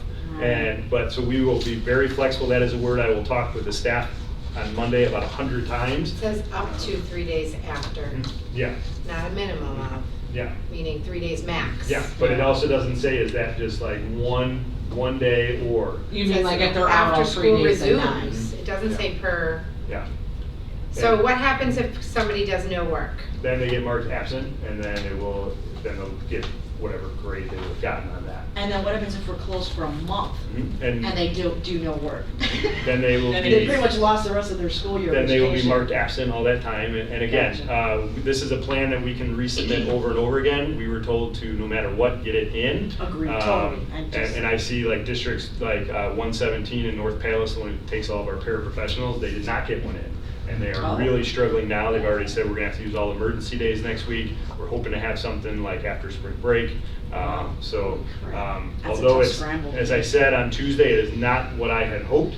If we ever went to e-learning, at least we have something now. And Yeah. if we go a month, hopefully we'll get better Will you every be able single to day. restructure it? So I would like to ask you to strongly encourage teachers as they're making these plans on Monday, that if they did not specifically tell students to bring certain things home, that they limit or they provide either on paper copies or through Google Classroom or whatever at any grade level, I have a first grade niece who they ripped out a whole bunch of papers and put it in a brand new folder, and then they had to leave the folders there. So figuring this was like in some sort of anticipation, it should not have accounted for parents having to go pick things up, especially if they were already preparing ahead of time. So that piece did not make sense. And that's first grade, and I would think that those lower levels should have more paper copies than things electronically, and maybe there's gonna be a blend, but even if it's a blend, if there's a parent who cannot go pick up that folder, that assuming the teacher was spending time thinking about and putting together, that the teacher still needs to then input those somehow. And just so everyone knows, we will still have the district office open 8 to 3 every day with all the packets per grade level, because we are looking at making this grade level, along with, let's say, they couldn't get there Tuesday to get a Chromebook, the district office will still be that hub for that.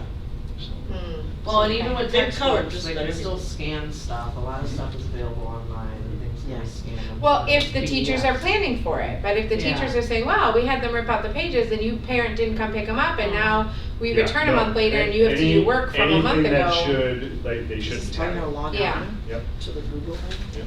Well, I Parents know have to that our respond. first grade teacher did send home a whole sheet with all the logon information for That every was single supposed to thing. happen, yes. So we Did did that give that happen? a second Supposed to grade, happen, yeah. yeah.